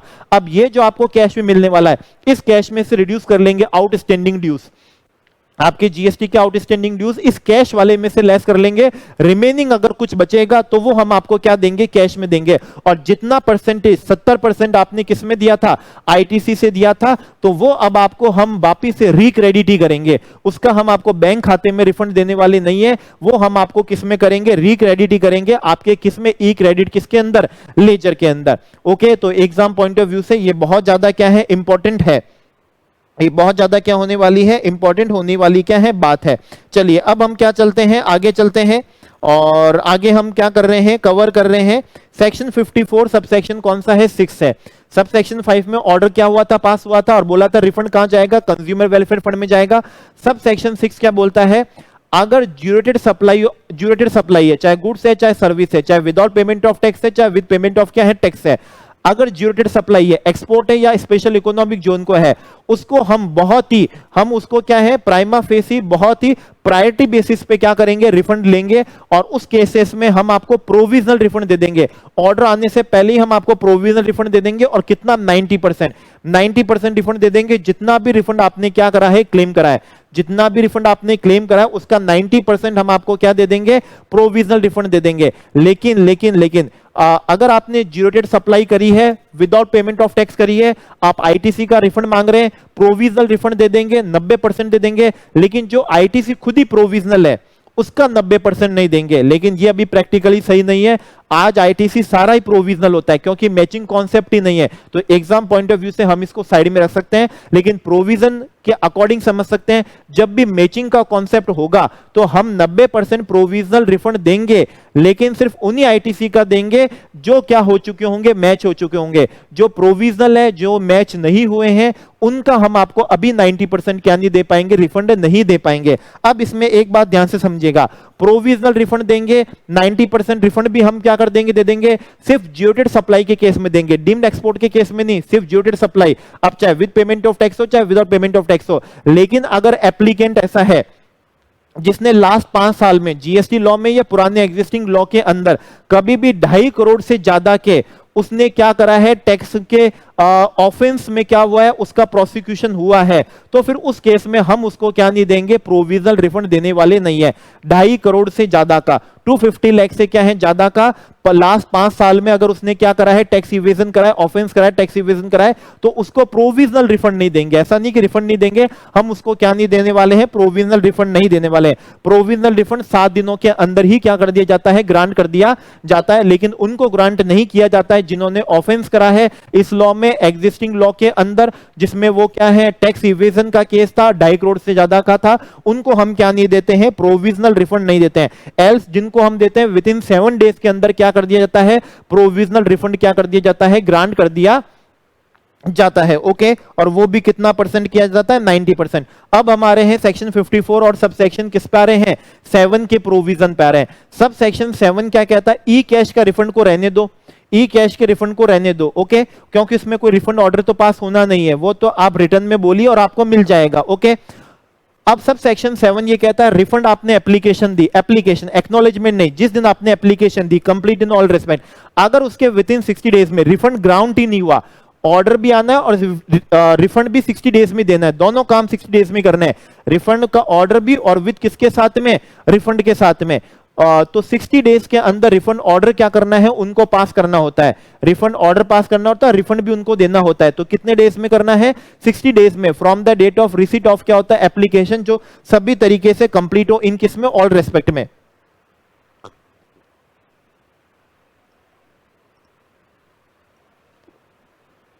अब हम आते हैं 54 सबसेक्शन किस पे आ रहे हैं, 8 पे आ रहे हैं।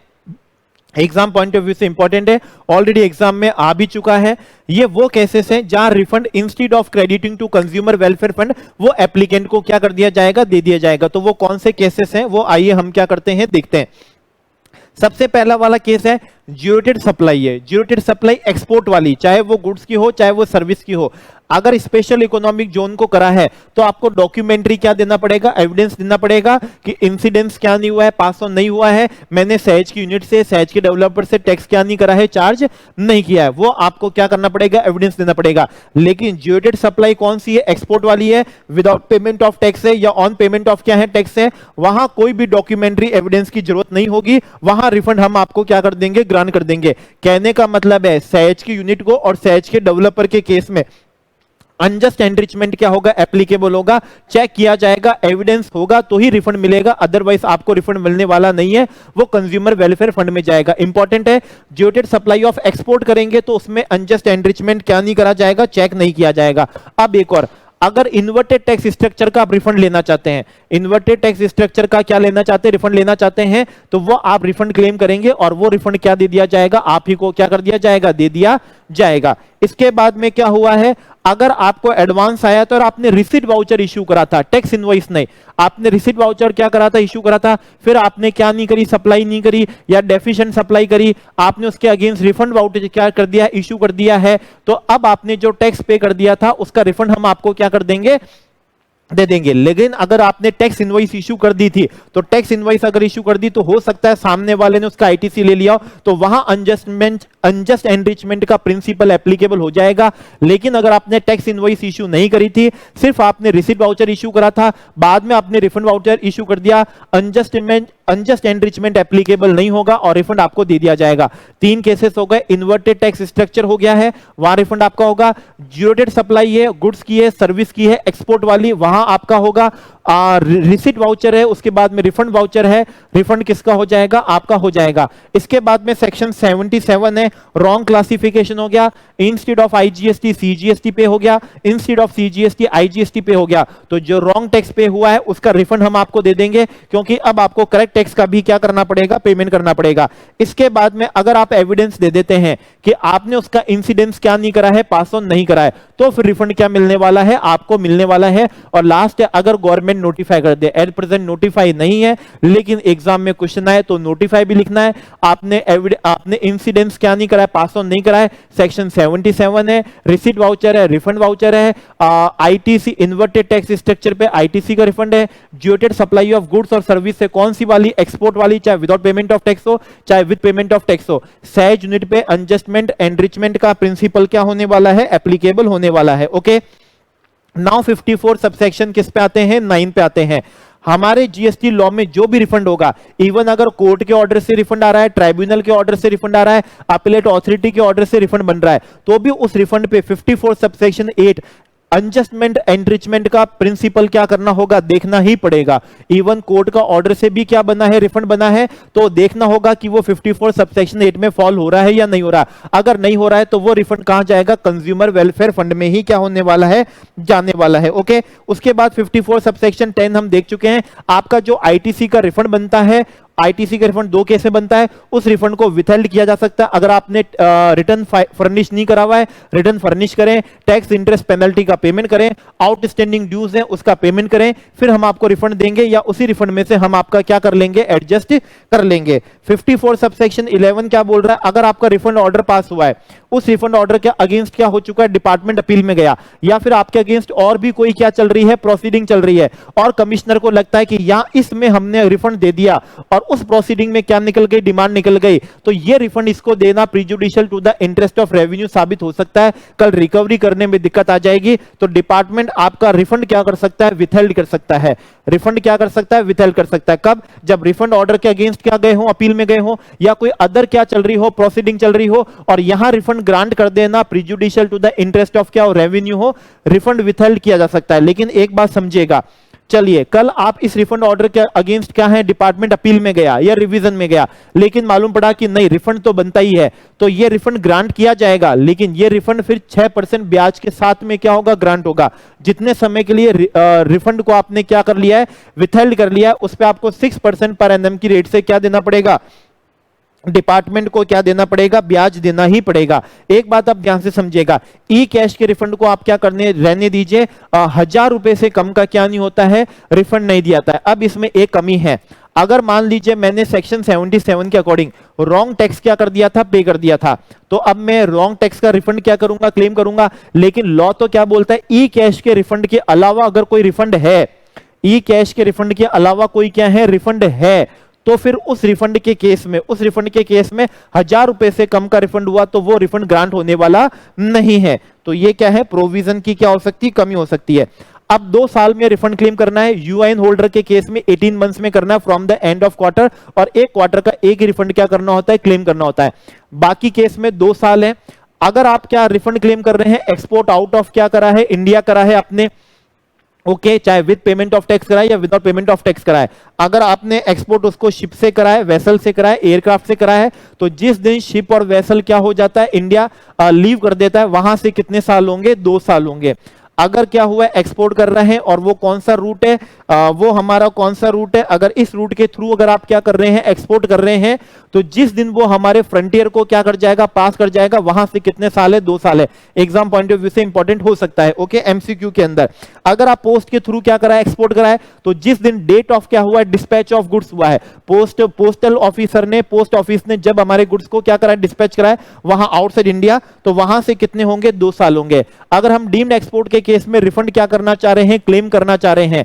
रिफंड क्या करना चाह रहे हैं? क्लेम करना चाह रहे हैं, तो उस पीरियड का जिसका रिफंड क्लेम कर रहे हैं उस पीरियड का रिटर्न फाइल करने के बाद में वहां से हम 2 साल में क्या कर सकते हैं, रिटर्न फर्निश करने के 2 साल में हम क्या कर सकते हैं, रिफंड क्लेम कर सकते हैं। अगर हम एक्सपोर्ट ऑफ सर्विस का रिफंड क्लेम करना चाहते हैं तो कब रिफंड क्लेम करेंगे, अगर हमने सर्विस का प्रोविजन पहले ही कर दिया था लेकिन पेमेंट आज क्या हो रहा है, रिसीव हो रहा है कन्वर्टेबल फॉरेन एक्सचेंज में या INR में, जहां RBI ने कहा है, तो जब पेमेंट रिसीव हो जाए वहां से 2 साल है, या पेमेंट हमको पहले रिसीव हो चुका था किसी और रेलेवेंट पीरियड में और इस रेलेवेंट पीरियड के अंदर हमने क्या करा है, सर्विस का एक्सपोर्ट करा है, तो जब उसकी इनवॉइस इश्यू होगी वहां से 2 साल। कहने का मतलब है सर्विस का प्रोविजन पहले हो गया, पैसा आज आ रहा है, तो जब पैसा आ रहा है वहां से 2 साल है, पहले पैसा आ गया, सर्विस का प्रोविजन आज हुआ है, तो आज जब इनवॉइस इश्यू हुई है तो वहां से कितना साल होगा, 2 साल होगा। कोर्ट के ऑर्डर के केस में भी रिफंड क्लेम करना पड़ेगा, जब से आपको ऑर्डर क्या हो जाएगा, कम्युनिकेट हो जाएगा, वहां से कितने साल होने वाले हैं, 2 साल होने वाले हैं। अगर आप ITC का रिफंड क्लेम करना चाह रहे हैं, अगर आप ITC का इन्वर्टेड टैक्स स्ट्रक्चर में आप ITC का क्या करना चाह रहे हैं, रिफंड क्लेम करना चाह रहे हैं, सहज यूनिट को आपने सप्लाई करी है, ITC का रिफंड क्लेम करना चाह रहे हैं, तो जो ड्यू डेट थी, जिस पीरियड का आप क्या कर रहे हैं, रिफंड क्लेम कर रहे हैं, तो उस पीरियड की जो रिटर्न फाइल करने की ड्यू डेट थी वहां से आपको 2 साल में रिफंड क्या करना है, क्लेम करना है। आपका प्रोविजनल असेसमेंट हुआ, बाद में फाइनल असेसमेंट हुआ, फाइनल असेसमेंट पे डिटरमाइन हुआ कि प्रोविजनली असेस ड्यूटी ज्यादा है तो फाइनल असेस पे ड्यूटी कम बन रही है, अब उसका क्या होगा, रिफंड होगा। तो जब फाइनल असेसमेंट का ऑर्डर आ जाएगा तो वहां से 2 साल के अंदर आपको रिफंड क्या कर लेना है, क्लेम कर लेना है। अगर RCM के केस में रिसिपेंट रिफंड क्लेम कर रहा है तो जब उसने सप्लाई रिसीव कर ली थी तो वहां से उसको 2 साल में क्या करना होता है, उसको 2 साल में क्या करना होता है, रिफंड क्लेम करना होता है। इसके बाद हम आ रहे हैं सेक्शन कौन से, 56 के क्या है, प्रोविजन पे। सेक्शन 56 का प्रोविजन क्या है, अगर आपने रिफंड क्या करा है, क्लेम करा है, रिफंड एप्लीकेशन करी, 60 डेज में आपको रिफंड नहीं मिला, ऑर्डर भी 60 डेज में पास होना चाहिए और रिफंड भी आपको बैंक खाते में 60 डेज में आना चाहिए था। अगर 60 डेज में बैंक खाते में आपके क्या नहीं आया है, रिफंड नहीं आया है, तो फिर वो रिफंड आपके बैंक खाते में अलोंग विद किसके साथ आएगा, इंटरेस्ट के साथ आएगा और 6% पर एनम की इंटरेस्ट की रेट होगी। अब एक बात आप यहां पर ध्यान से समझिएगा, यहां पर रिफंड कब से मिलेगा, 61st डे से मिलेगा। ओके, रिफंड 60 डेज में आ जाना चाहिए, नहीं आया तो 61st डे से आपका इंटरेस्ट का मीटर क्या कर दिया जाएगा, चालू कर दिया जाएगा। ओके, चालू कर दिया जाएगा। और ये रिफंड कौन सा है, टैक्स अमाउंट का रिफंड है। ये कौन से अमाउंट का रिफंड है, टैक्स अमाउंट का क्या बन रहा है, रिफंड बन रहा है, तो वो किसके साथ मिलेगा, ब्याज के साथ मिलेगा।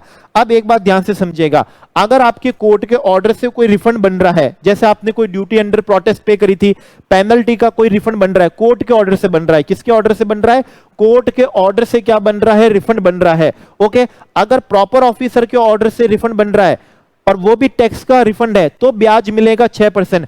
अगर प्रॉपर ऑफिसर के ऑर्डर से अगर आपको पेनल्टी का रिफंड मिल रहा हो तो कोई ब्याज मिलने वाला नहीं है, इतना टफ एग्जाम में नहीं आएगा। लेकिन ध्यान से समझिएगा, चाहे वो इनपुट टैक्स हो चाहे वो आउटपुट टैक्स हो, अगर प्रॉपर ऑफिसर ने 54 सबसेक्शन 5 में ऑर्डर बनाया और उससे अगर आपको रिफंड बन रहा है तो वो रिफंड आपको ब्याज सहित मिलेगा और ब्याज सिर्फ टैक्स अमाउंट पे ही क्या होगा, ब्याज मिलेगा। लेकिन अगर आपको कोर्ट के ऑर्डर से कोई भी रिफंड मिल रहा हो, चाहे वो रिफंड पेनल्टी का अमाउंट का हो, टैक्स का अमाउंट का हो, कुछ का भी हो, प्री डिपॉजिट की बात नहीं कर रहे हैं। प्री डिपॉजिट का हमने इससे पिछले सुपर रिवीजन में पढ़ा था, उस पे सेक्शन 115 होता है, रेट हम यहां की 6% लेते हैं, लेकिन रिफंड हमको वहां इंटरेस्ट हमको वहां से मिलता है। और प्री डिपॉजिट का जो इंटरेस्ट होता है वो कब से होता है, जिस दिन प्री डिपॉजिट कराया और जिस दिन रिफंड ग्रांट हुआ वो। यहां प्री डिपॉजिट की बात नहीं है, यहां मान लीजिए पेनल्टी का रिफंड बन रहा है, ड्यूटी अंडर प्रोटेस्ट पे कर रहे हैं तो उसका रिफंड मिल रहा है। अगर वो रिफंड है, आपने रिफंड कोर्ट का ऑर्डर आया, आपने 60 डेज आपने क्या करी, एप्लीकेशन करी, 2 साल में एप्लीकेशन करनी होती है, आपने एप्लीकेशन करी, एप्लीकेशन के भी 60 डेज तक आपको क्या नहीं मिला, रिफंड नहीं मिला, तो फिर 61st डे से आपको ब्याज मिलेगा, वो होगा 9%। कोर्ट के ऑर्डर से अगर रिफंड बन रहा है तो वो ब्याज होगा, कितना होगा, 9% होगा। लेकिन अगर वो रिफंड प्री डिपॉजिट अमाउंट का हुआ तो सेक्शन 115 लगेगा और वहां ब्याज की रेट कितनी लगेगी, 6% होगी। ध्यान से समझ लीजिएगा, यहां आपको कोर्ट के ऑर्डर से रिफंड बन रहा है, प्री डिपॉजिट वाला रिफंड नहीं है, 9% की रेट है और ब्याज का मीटर कब से चालू होगा, 61st डे से। एप्लीकेशन करो और उसके 60 डेज में नहीं मिले तो 61st डे से होगा। प्री डिपॉजिट का है तो ब्याज 115 होगा, रेट 6% होगी, लेकिन मिलेगा कब से, जब से आपने क्या कर दिया था, प्री डिपॉजिट कर दिया था। अब एक बात ध्यान से समझिएगा, 54 सबसेक्शन 5 में प्रॉपर ऑफिसर ने रिफंड ऑर्डर पास करा या फिर तो उन्होंने मना कर दिया या कम रिफंड ऑर्डर पास करा, आपने उसके अगेंस्ट क्या कर दिया, अपील कर दी और अपील के अंदर मान लीजिए आपको रिफंड ग्रांट हो गया, प्रॉपर ऑफिसर ने रिफंड क्लेम रिजेक्ट कर दिया, लेकिन अपील में आपको क्या मिल गया, रिफंड मिल गया है। तो अब अपील में जो रिफंड मिल रहा है इस पे ब्याज 6% ही होगा। अगर प्रॉपर ऑफिसर ने 54 सबसेक्शन 5 में ऑर्डर दिया, रिजेक्ट करा, फिर उस रिजेक्शन ऑर्डर के अगेंस्ट आप अपील में गए और वहां जाके उन्होंने रिफंड दिया, तो उस रिफंड पे ब्याज 6% ही होगा। उस रिफंड पे ब्याज कौन सा होगा, 6% ही होगा। 9% कब होगा, जब कोई ड्यूटी अंडर प्रोटेस्ट पे कर रहे हैं, पेनल्टी का क्या मिलने वाला है, रिफंड मिलने वाला है, तो वो 9% की रेट से क्या होगा, ब्याज होगा। ये 56 से एग्जाम पॉइंट ऑफ व्यू से बहुत इंपॉर्टेंट है। सारा जूस इसके अंदर हमने क्या करा, लिखा हुआ है, इंग्लिश लैंग्वेज के अंदर लिख दिया है कि आप 54 सबसेक्शन 5 जैसे 50 रिफंड एप्लीकेशन, देखिएगा एक बार, रिफंड एप्लीकेशन करी आपने प्रॉपर ऑफिसर को, लेकिन प्रॉपर ऑफिसर ने रिफंड एप्लीकेशन रिजेक्ट कर दी, फिर आप अपील में क्या गए और वहां आपको क्या हो गया, रिफंड मिल गया, तो अब ब्याज की रेट कितनी होने वाली है, 6% ही आपको क्या मिलने वाली है, ब्याज का ब्याज मिलने वाला है। ओके, आपको 6% ही क्या मिलेगा, ब्याज मिलेगा। अब इसके बाद में आते हैं हम किस पे, रूल 96 पे, एग्जाम पॉइंट ऑफ व्यू से इंपॉर्टेंट है। अगर आप क्या कर रहे हो, एक्सपोर्ट कर रहे हो या फिर सहज भी कर रहे हो, दोनों कवर है। आप क्या कर रहे हो, एक्सपोर्ट कर रहे हो, पहले हम एक्सपोर्ट वाला कवर कर लेते हैं, और ऑन पेमेंट ऑफ आईजीएसटी कर रहे हो। आप गुड्स की बात करते हैं, सर्विस की नहीं, पहले गुड्स की बात करते हैं। रिफंड एप्लीकेशन आपको शिपिंग बिल होगा, आपको RFD 01 नहीं होगा, शिपिंग बिल होगा, और आप रिफंड क्लेम कर सकेंगे बस डिपार्चर मैनिफेस्ट हो गया हो, एक्सपोर्ट मैनिफेस्ट हो गया और उसकी एक्सपोर्ट रिपोर्ट क्या हो चुकी हो, फाइल हो चुकी हो। रिफंड आपको कौन देगा, कस्टम डिपार्टमेंट देगा, रिफंड जीएसटी डिपार्टमेंट नहीं देगा। आपने आईजीएसटी पे करा था एक्सपोर्ट पे, ओके, तो आपको अभी कौन रिफंड देने वाला है, कस्टम डिपार्टमेंट ही आपको क्या देने वाला है, यहां पर क्या देगा, रिफंड देगा। और अगर यही रिफंड एक्सपोर्ट ऑफ किसका हुआ, सर्विस का हुआ, एक्सपोर्ट ऑफ सर्विस का हुआ, ऑन पेमेंट ऑफ क्या हुआ, आईजीएसटी हुआ, तो आपको रिफंड क्लेम करना पड़ेगा, क्योंकि वहां शिपिंग बिल फाइल नहीं होगा, सर्विस पे नहीं होता, वो सिर्फ किस पे होता है, गुड्स पे होता है। तो वहां आपको RFD 01 से क्या करना होगा, रिफंड एप्लीकेशन क्या करनी होगी, फाइल करनी पड़ेगी। अब इसमें एक बात आप बहुत ज्यादा क्या सुनिएगा, ध्यान से सुनिएगा, एग्जाम पॉइंट ऑफ व्यू से बहुत इंपॉर्टेंट है, बहुत ही ज्यादा इंपॉर्टेंट है। आप गुड्स को एक्सपोर्ट कर रहे हैं, आप सर्विस एक्सपोर्ट कर रहे हैं, ध्यान से समझिएगा, आप गुड्स एक्सपोर्ट कर रहे हैं, सर्विस एक्सपोर्ट कर रहे हैं, और ऑन पेमेंट ऑफ क्या कर रहे हैं, आईजीएसटी कर रहे हैं। ऑन पेमेंट ऑफ क्या कर रहे हैं, आईजीएसटी कर रहे हैं, ठीक है, हम आपको आईजीएसटी का क्या देंगे, रिफंड देंगे। लेकिन आप जो एक्सपोर्ट कर रहे हैं, आपने डीम्ड एक्सपोर्ट वाली सप्लाई ली, आपने डीम्ड एक्सपोर्ट वाली सप्लाई ली, आपने मर्चेंट एक्सपोर्ट वाली क्या ली, सप्लाई ली, आप EOU हो, आपने इंपोर्ट करा विदाउट पेमेंट ऑफ आईजीएसटी, आप एडवांस ऑथराइजेशन वाले हो, आपने इंपोर्ट करा विदाउट पेमेंट ऑफ कौन सा, आईजीएसटी, डीम्ड एक्सपोर्ट वाली सप्लाई ली, ओके, मर्चेंट एक्सपोर्ट वाली सप्लाई ली, या फिर आप EOU हो, EPCG हो, या advance authorisation of without payment of IGST, GST compensation से सप्लाई ली। आगे आप एक्सपोर्ट कर रहे हो और विद पेमेंट ऑफ क्या कर रहे हो, आईजीएसटी कर रहे हो, विद पेमेंट ऑफ आईजीएसटी, ये चीज पॉसिबल नहीं है। थोड़ा अटपटा लग रहा है, लॉजिक समझा देता हूं। देखिए, डीम्ड एक्सपोर्ट हुआ, रूल 89 सब रूल 4A से रिफंड मिल गया, ओके, मर्चेंट एक्सपोर्टर है, रूल 89 सब रूल 4B से क्या मिल गया, रिफंड मिल गया। EOU हो, एडवांस ऑथराइजेशन है, इंपोर्ट करा विदाउट पेमेंट ऑफ आईजीएसटी हो गया, विदाउट पेमेंट ऑफ आईजीएसटी मतलब आपको रिफंड दे दिया, या फिर इंपोर्ट पे क्या हुआ, टैक्स लगाई नहीं। अब आप क्या कर रहे हो, एक्सपोर्ट कर रहे हो, विद पेमेंट ऑफ आईजीएसटी करना चाह रहे हो, तो अब विद पेमेंट ऑफ आईजीएसटी करोगे तो उस आईजीएसटी के पेमेंट में आप आईटीसी को यूटिलाइज कर लोगे। कौन से आईटीसी, दूसरे आईटीसी, जो डीम्ड एक्सपोर्ट वाले नहीं है, जो मर्चेंट एक्सपोर्ट वाले नहीं, दूसरे डोमेस्टिक सप्लाई वाले आईटीसी, तो दूसरे आईटीसी को आप इधर आईजीएसटी के पेमेंट में काम ले लोगे और फिर उस आईजीएसटी का क्या लोगे, रिफंड लोगे। तो इनडायरेक्टली हम आपको दूसरे आईटीसी का क्या दे देते हैं, रिफंड दे रहे हैं। तो यहां पर लौने का ये पॉसिबल नहीं है। अगर आपने डीम्ड एक्सपोर्ट वाली सप्लाई ली, मर्चेंट एक्सपोर्ट वाली क्या ली है, सप्लाई ली है, अगर आप एडवांस ऑथराइजेशन वाली आपने इंपोर्ट करा विदाउट पेमेंट ऑफ आईजीएसटी, तो अब जो एक्सपोर्ट करोगे, गुड्स करो, सर्विस करो, वो विदाउट पेमेंट ऑफ कौन सा वाला होना चाहिए, आईजीएसटी होना चाहिए। वो विदाउट पेमेंट ऑफ कौन सा होना चाहिए, आईजीएसटी होना चाहिए। डीम्ड एक्सपोर्ट सप्लाई लेके आप विद पेमेंट ऑफ आईजीएसटी नहीं कर सकते। मर्चेंट एक्सपोर्ट सप्लाई लेके विद पेमेंट ऑफ आईजीएसटी नहीं कर सकते। एडवांस ऑथराइजेशन में import without payment of IGST लेके आप विद पेमेंट ऑफ क्या नहीं कर सकते, आईजीएसटी आप एक्सपोर्ट सप्लाई नहीं कर सकते। वो आपको विदाउट पेमेंट ऑफ क्या करना पड़ेगा, आईजीएसटी करना पड़ेगा। बस इसका एक एक्सेप्शन है, ईपीसीजी। ईपीसीजी कैपिटल गुड्स लेता है, गुड्स मैन्युफैक्चर करता है, फिर उसको क्या करता है, एक्सपोर्ट करता है। तो ईपीसीजी इसका एक क्या है, एक्सेप्शन है। बाकी के केस में आप विदाउट पेमेंट ऑफ क्या नहीं कर सकते हो, आईजीएसटी नहीं कर सकते। अब एक बात ध्यान से समझिएगा, जैसे कि मान लीजिए आपके पास में एडवांस ऑथराइजेशन, आप ईओयू हो, आपने कोई गुड्स इंडिया में इंपोर्ट करा, उस पे आपको बीसीडी की एग्जामिशन मिली, आईजीएसटी एग्जामिशन नहीं है, आईजीएसटी आपने पे करा, लेकिन बीसीडी बेसिक कस्टम ड्यूटी की आपको एग्जामिशन मिली है, आईजीएसटी आपने पे कर दिया। अब क्या आप एक्सपोर्ट कर सकते हो on payment of IGST? Answer is yes, क्योंकि आपने एग्जामिशन किस पे मिली है? बीसीडी पे मिली है। ओके, आईजीएसटी तो आपने क्या करा है? पे करा है। तो अब आप एक्सपोर्ट कर सकते हो ऑन पेमेंट ऑफ कौन सा? आईजीएसटी। अगर आपको एग्जामिशन आपने आईजीएसटी पे भी ली होती तो विदाउट पेमेंट ऑफ आईजीएसटी ही आपको क्या करना पड़ता है? एक्सपोर्ट करना पड़ता। विदाउट पेमेंट ऑफ आईजीएसटी ही आपको क्या करना पड़ता है? एक्सपोर्ट करना पड़ता है। ओके, अब इसके बाद हम आते हैं रूल किस पे? 96A पे। रूल 96A कौन सा वाला है? रूल 96A हमारा कौन सा वाला है? ये है जहां हम जीरो रेटेड क्या करने वाले हैं? सप्लाई करने वाले हैं, और विदाउट पेमेंट ऑफ टैक्स, मतलब अंडर बॉन्ड और कौन सा है? एलयूटी है, अंडर बॉन्ड और एलयूटी। तो अंडर बॉन्ड और एलयूटी के लिए आपको आरएफडी क्या देना पड़ता है? 11 देना पड़ता है। अगर आप क्या करना चाहते हैं? अंडर बॉन्ड और एलयूटी करना चाहते हैं, तो उस केस में आपको रिफंड एप्लीकेशन के साथ में आरएफडी क्या देना पड़ता है? 11 देना पड़ता है। क्यों देते हैं आप आरएफडी 11? आरएफडी 11 देके आप बोलते हैं कि मैं अपने आप को बाइंड कर रहा हूं कि कल अगर मैंने इसको एक्सपोर्ट नहीं करा, मैंने क्या नहीं करा? इसको एक्सपोर्ट नहीं करा, एक्सपोर्ट इनवॉइस के 3 महीने में गुड्स को मैंने एक्सपोर्ट नहीं करा, तो मैं टैक्स और इंटरेस्ट का आपको क्या करूंगा? पेमेंट करूंगा। ओके, और सर्विस के केस में अगर 1 साल में पेमेंट, अगर हमको क्या हुआ है? 1 साल में पेमेंट क्या नहीं हुआ है? रिसीव नहीं हुआ है, तो 1 साल एक्सपायर होने के 15 दिनों में मैं आपको टैक्स विद इंटरेस्ट के साथ पेमेंट कर दूंगा। ये अंडरटेकिंग आप देते हैं। आरएफडी किससे देते हैं? 11 से देते हैं, अपने आप को बाइंड करके। गुड्स के केस में बोलते हैं 3 महीने के अंदर एक्सपोर्ट नहीं हुआ तो 15 दिन के अंदर अंदर आपको टैक्स और ब्याज से चुका दूंगा। और सर्विस के केस में अगर 1 साल में पैसा नहीं आया इंडिया में कन्वर्टेबल फॉरेन एक्सचेंज में या आईएनआर के अंदर, जहां आरबीआई ने कहा है, तो उसके 15 दिनों में मैं आपको उसका क्या कर दूंगा? पेमेंट कर दूंगा। एलयूटी आपको सिंपल अपने किस पे देना होता है? लेटर हेड पे देना होता है। आप सिंपल अपने लेटर हेड पे एलयूटी दे दीजिएगा। आप एक्सपोर्ट कर सकते हैं, सहज को सप्लाई कर सकते हैं, विदाउट पेमेंट ऑफ टैक्स कर सकते हैं।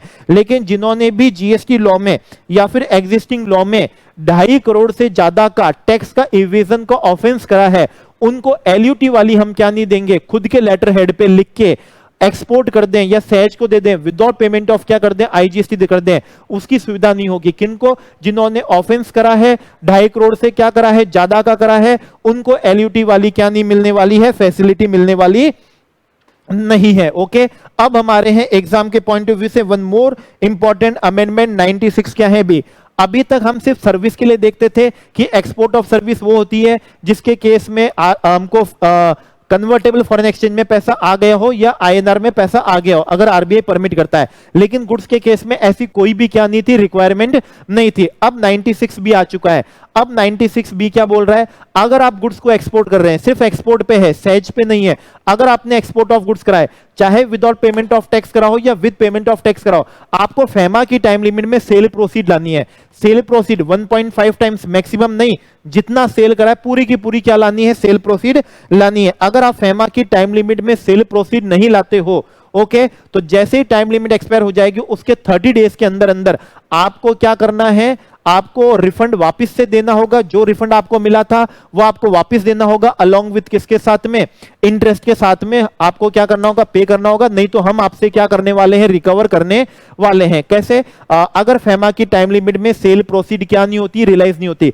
अगर 50% रियलाइज हो गई है, 50% रियलाइज नहीं हुई है, तो 50% रिफंड हम आपसे लेंगे, अलोंग विद किसके साथ लेंगे? इंटरेस्ट के साथ लेंगे, इंटरेस्ट के साथ लेंगे। अब इसमें एक बात ध्यान से समझिएगा, अगर आरबीआई खुद ही राइट ऑफ कर देता है कि आपको सेल प्रोसीड रियलाइज करना जरूरी नहीं है, तो उस केस में हम आपसे रिफंड रिकवर नहीं करेंगे। अगर खुद आरबीआई राइट ऑफ कर देता है, ये प्रोविजन सिर्फ हम एक्सपोर्ट के केस में पढ़ रहे हैं, हम सहज को देने के केस में नहीं पढ़ रहे हैं। अब एक बात ध्यान से समझिएगा, फेमा की टाइम लिमिट में पैसा नहीं आया था, फॉरेन सेल प्रोसीड नहीं आई थी, लेकिन आरबीआई की टाइम लिमिट में आ गई है, तो अगर उसकी टाइम लिमिट में आ जाती है तो आप विद इन 3 मंथ्स में एविडेंस प्रोड्यूस कर दीजिएगा कि सेल प्रोसीड रियलाइज हो चुकी है। हम आपको वापस से क्या कर देंगे? आपको रिफंड दे देंगे। हम वापस से आपको क्या दे देंगे? रिफंड दे देंगे। ये हमारा रूल कौन सा था? 96 क्या था? बी थे। अब आप आइएगा सीएसडी पे, कैंटीन स्टोर डिपार्टमेंट है, इनको भी सेक्शन 55 के पर्पज से नोटिफाई कर दिया है। हम इनको 50% रिफंड देंगे। ओके, इनको रिफंड क्लेम करने के लिए आरएफडी कौन सा होता है, 10 होता है, जीएसटीआर कौन सा होता है, 11 होता है, स्टेटमेंट होता है, सेल्फ स्टेटमेंट बनाना होता है, 18 मंथ्स होता है from the end of quarter. लेकिन इनके लिए रिफंड सिर्फ कितना होगा, 50% होगा। बाकी यूआईन होल्डर को गुड्स और सर्विस दोनों का क्या मिलता है, रिफंड मिलता है। लेकिन इनको सिर्फ और सिर्फ गुड्स का रिफंड मिलेगा। वो कौन से गुड्स जो इनको आगे सब्सिक्वेंट क्या करने हो, सप्लाई करने हो। जैसे इनको सब्सिक्वेंट सप्लाई वाले गुड्स नहीं है, कैपिटल गुड्स खरीदे हैं कैंटीन स्टोर डिपार्टमेंट, जो सब्सिक्वेंट सप्लाई के नहीं है, उस पर रिफंड नहीं मिलेगा। ओके, इनपुट सर्विस का रिफंड नहीं मिलेगा। जो इनपुट इन्होंने खरीदे, जो आगे क्या करेंगे, यूनिट रन कैंटीन को क्या करेंगे, सप्लाई करेंगे, कैंटीन को क्या करेंगे, सप्लाई करेंगे, उस पर जो इन्होंने इनपुट टैक्स पे करा होगा उसका इनको क्या मिल जाएगा, 50% क्या मिलेगा। उस केस में इनको 50% क्या मिल जाएगा, रिफंड मिल जाएगा। ओके, कितना मिलने वाला है, सिर्फ गुड्स केस में मिलेगा। और वो रिफंड कितना मिलेगा, सिर्फ और सिर्फ कितना मिलने वाला है, 50% ही क्या मिलने वाला है, रिफंड मिलने वाला है। उसके बाद में जो हमारा इंटरनेशनल एयरपोर्ट होते हैं, ओके, और जो हमारा क्या होता है, डिपार्चर एरिया होता है। तो डिपार्चर एरिया के बाहर, ओके, डिपार्चर एरिया के बाद जो रिटेल आउटलेट्स हैं, क्या है, रिटेल क्या है, आउटलेट्स हैं। अगर वो इंटरनेशनल टूरिस्ट को हम डोमेस्टिक पैसेंजर्स को नहीं, इंटरनेशनल टूरिस्ट जो इंडिया से क्या जा रहा है, बाहर जा रहा है, अगर उनको वो क्या करते हैं, सप्लाई करते हैं, फ्री सप्लाई है, एग्जाम सप्लाई है, टैक्स फ्री क्या है, सप्लाई है। ओके, रिटेल आउटलेट्स हैं, इंडिजीज ने गुड सप्लाई कर रहे हैं, किसको, जो बाहर जा रहा है, इंटरनेशनल टूरिस्ट को, उनको क्या कर रहे हैं, सप्लाई कर रहे हैं। ओके, जो डिपार्चर एरिया के बाहर जो रिटेल आउटलेट्स हैं, उसके आगे जो रिटेल क्या है, आउटलेट्स हैं, वहां से सप्लाई कर रहे हैं।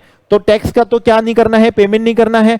आईटीसी फिर जो खरीदोगे, आईटीसी तो मिलेगा नहीं, लेकिन हम उसका आपको क्या दे देंगे, रिफंड दे देंगे। हम आपको इनवर्ट सप्लाई पे जो टैक्स पे किया गया है, हम आपको उसका क्या दे देंगे, रिफंड दे देंगे। आईटीसी तो आप ले नहीं सकेंगे क्योंकि सप्लाई आपकी एग्जेम्प्ट है, तो आप आईटीसी ले नहीं सकते। हम आपको उसका क्या दे देंगे, रिफंड दे देंगे। रिफंड लेने के लिए आपका रजिस्ट्रेशन होना क्या है, जरूरी है। आपके आउटवर्ड सप्लाई एग्जेम्प्ट है, आईटीसी मिलने वाला नहीं है, लेकिन आपका रजिस्ट्रेशन होना जरूरी है। अगर आप रजिस्टर्ड होंगे तो ही आपको उसका क्या मिल सकेगा, आईटीसी मिल सकेगा। आईटीसी सिर्फ किसका मिलेगा, गुड्स का, जो गुड्स उन्होंने खरीदे और आगे उन्होंने क्या कर दिए, सप्लाई कर दिए हैं। बाकी गुड्स और सर्विस है, उसका हम क्या नहीं दे सकेंगे, रिफंड नहीं दे सकेंगे। और रिफंड तभी देंगे जब आपने सप्लाई भी किससे ली होगी, रजिस्टर्ड पर्सन से ली होगी, अगेंस्ट कौन सा है, टैक्स इनवॉइस है। ऐसा ही हमने सेक्शन 55 में पढ़ा था, ऐसा ही हमने क्या पढ़ा था, 55 में पढ़ा था, रजिस्टर्ड पर्सन से लो, अगेंस्ट क्या लो, टैक्स इनवॉइस लो, तो हम आपको क्या देंगे, रिफंड देंगे। तो यहां पर भी हम आपको क्या दे देंगे, रिफंड दे देंगे। अच्छा, अगर डिपार्चर जो एरिया से पहले, डिपार्चर एरिया से पहले जो आउटलेट्स हैं, वहां से अगर कोई इंटरनेशनल टूरिस्ट बाहर जाने वाला सप्लाई लेता है, वो क्या नहीं है, एग्जाम नहीं है, उस पर आईजीएसटी पेड होगा। उसको हमेशा इंटरस्टेट सप्लाई मानते हैं, आईजीएसटी पे होगा। लेकिन आईजीएसटी एक्ट के सेक्शन 15 से आपको ध्यान होगा, उसका पैसेंजर को रिफंड मिल जाता है। बात ध्यान से समझिए, डिपार्चर एरिया है, डिपार्चर एरिया के इस साइड, ओके, डिपार्चर एरिया के इस साइड जो रिटेल आउटलेट्स हैं, ड्यूटी फ्री क्या है, शॉप्स हैं, वो क्या करेंगे, एग्जाम सप्लाई करेंगे इंटरनेशनल पैसेंजर को, और इनवर्ड सप्लाई का क्या ले लेंगे, रिफंड ले लेंगे। डिपार्चर एरिया के इधर जो क्या है, आउटलेट्स हैं, वो अगर इंटरनेशनल टूरिस्ट को सप्लाई करेंगे, वो एग्जाम नहीं है, उस पर टैक्स का पेमेंट होगा, आईजीएसटी पे होगा।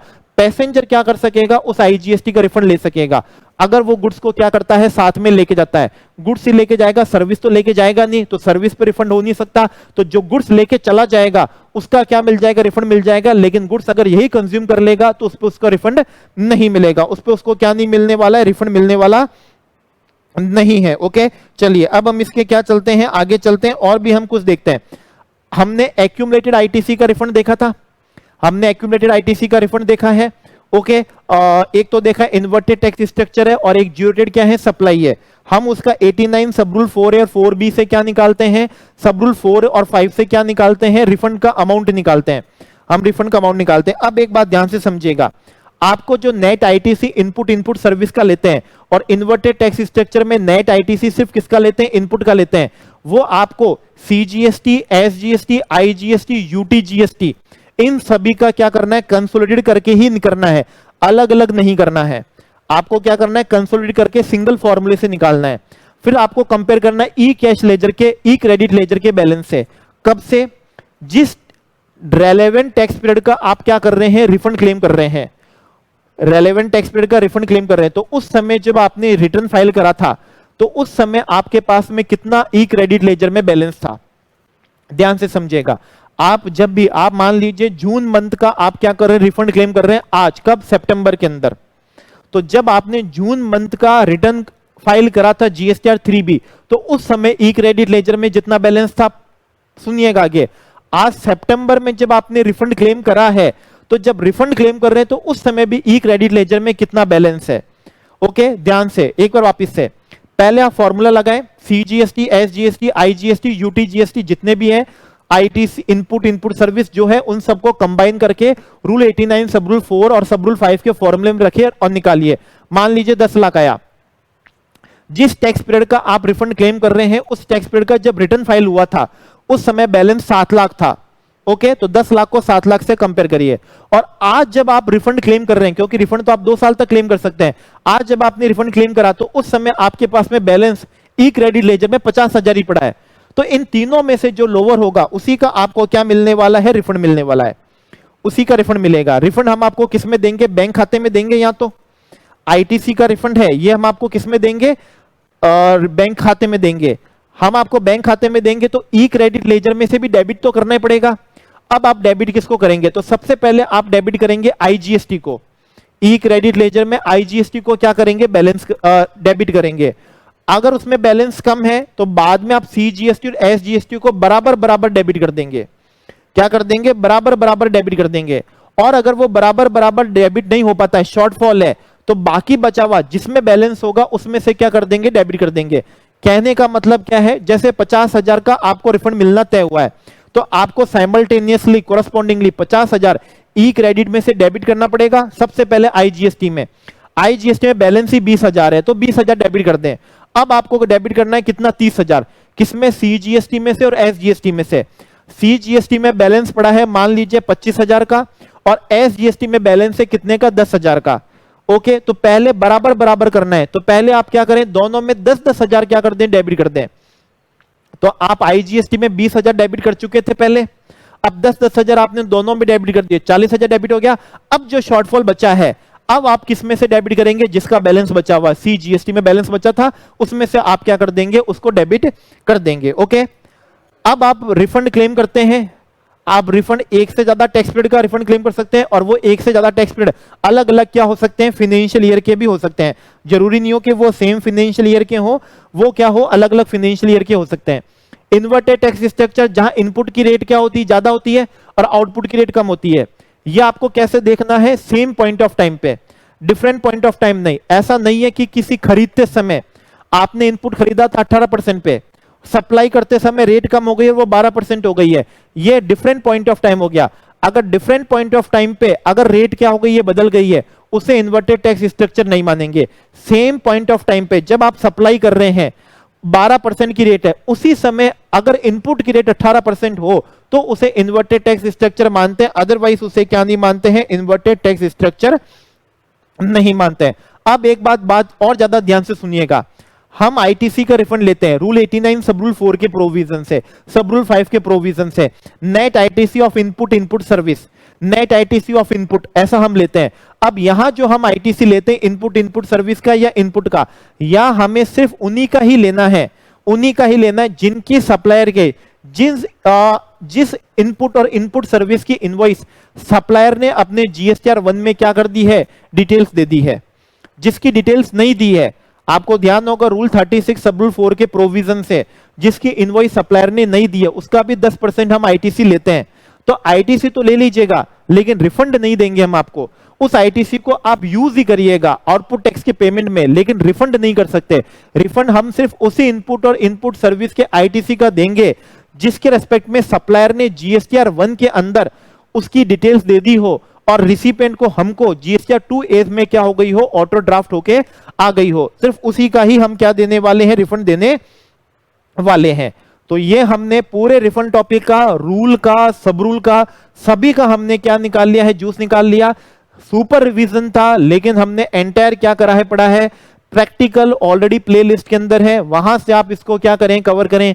एक रीड आप क्या करें, खुद करें और इस चैप्टर को बहुत अच्छा बनाएं। एग्जाम पॉइंट ऑफ व्यू से आने वाले अटेम्प्ट में बहुत ज्यादा इंपॉर्टेंट है। चेंजेस बहुत ज्यादा अच्छे हुए हैं इसके अंदर, बहुत अच्छे चेंजेस हुए हैं और प्रैक्टिकल भी क्या है, बहुत ज्यादा इंपॉर्टेंट है। तो सब तरीके से एमसीक्यू, सब्जेक्टिव, न्यूमेरिकल सब तरीके से बहुत ज्यादा इंपॉर्टेंट है। सबसे ज्यादा इनफैक्ट ये कह दें पूरे में सबसे ज्यादा इंपॉर्टेंट ही आने वाले अटेम्प्ट के लिए यही चैप्टर सबसे ज्यादा इंपॉर्टेंट है। अच्छे से प्रिपेयर करिएगा। आपको कैसा लगा कमेंट सेक्शन में जरूर आप क्या करिएगा, इस चीज को बताइएगा। Okay friends.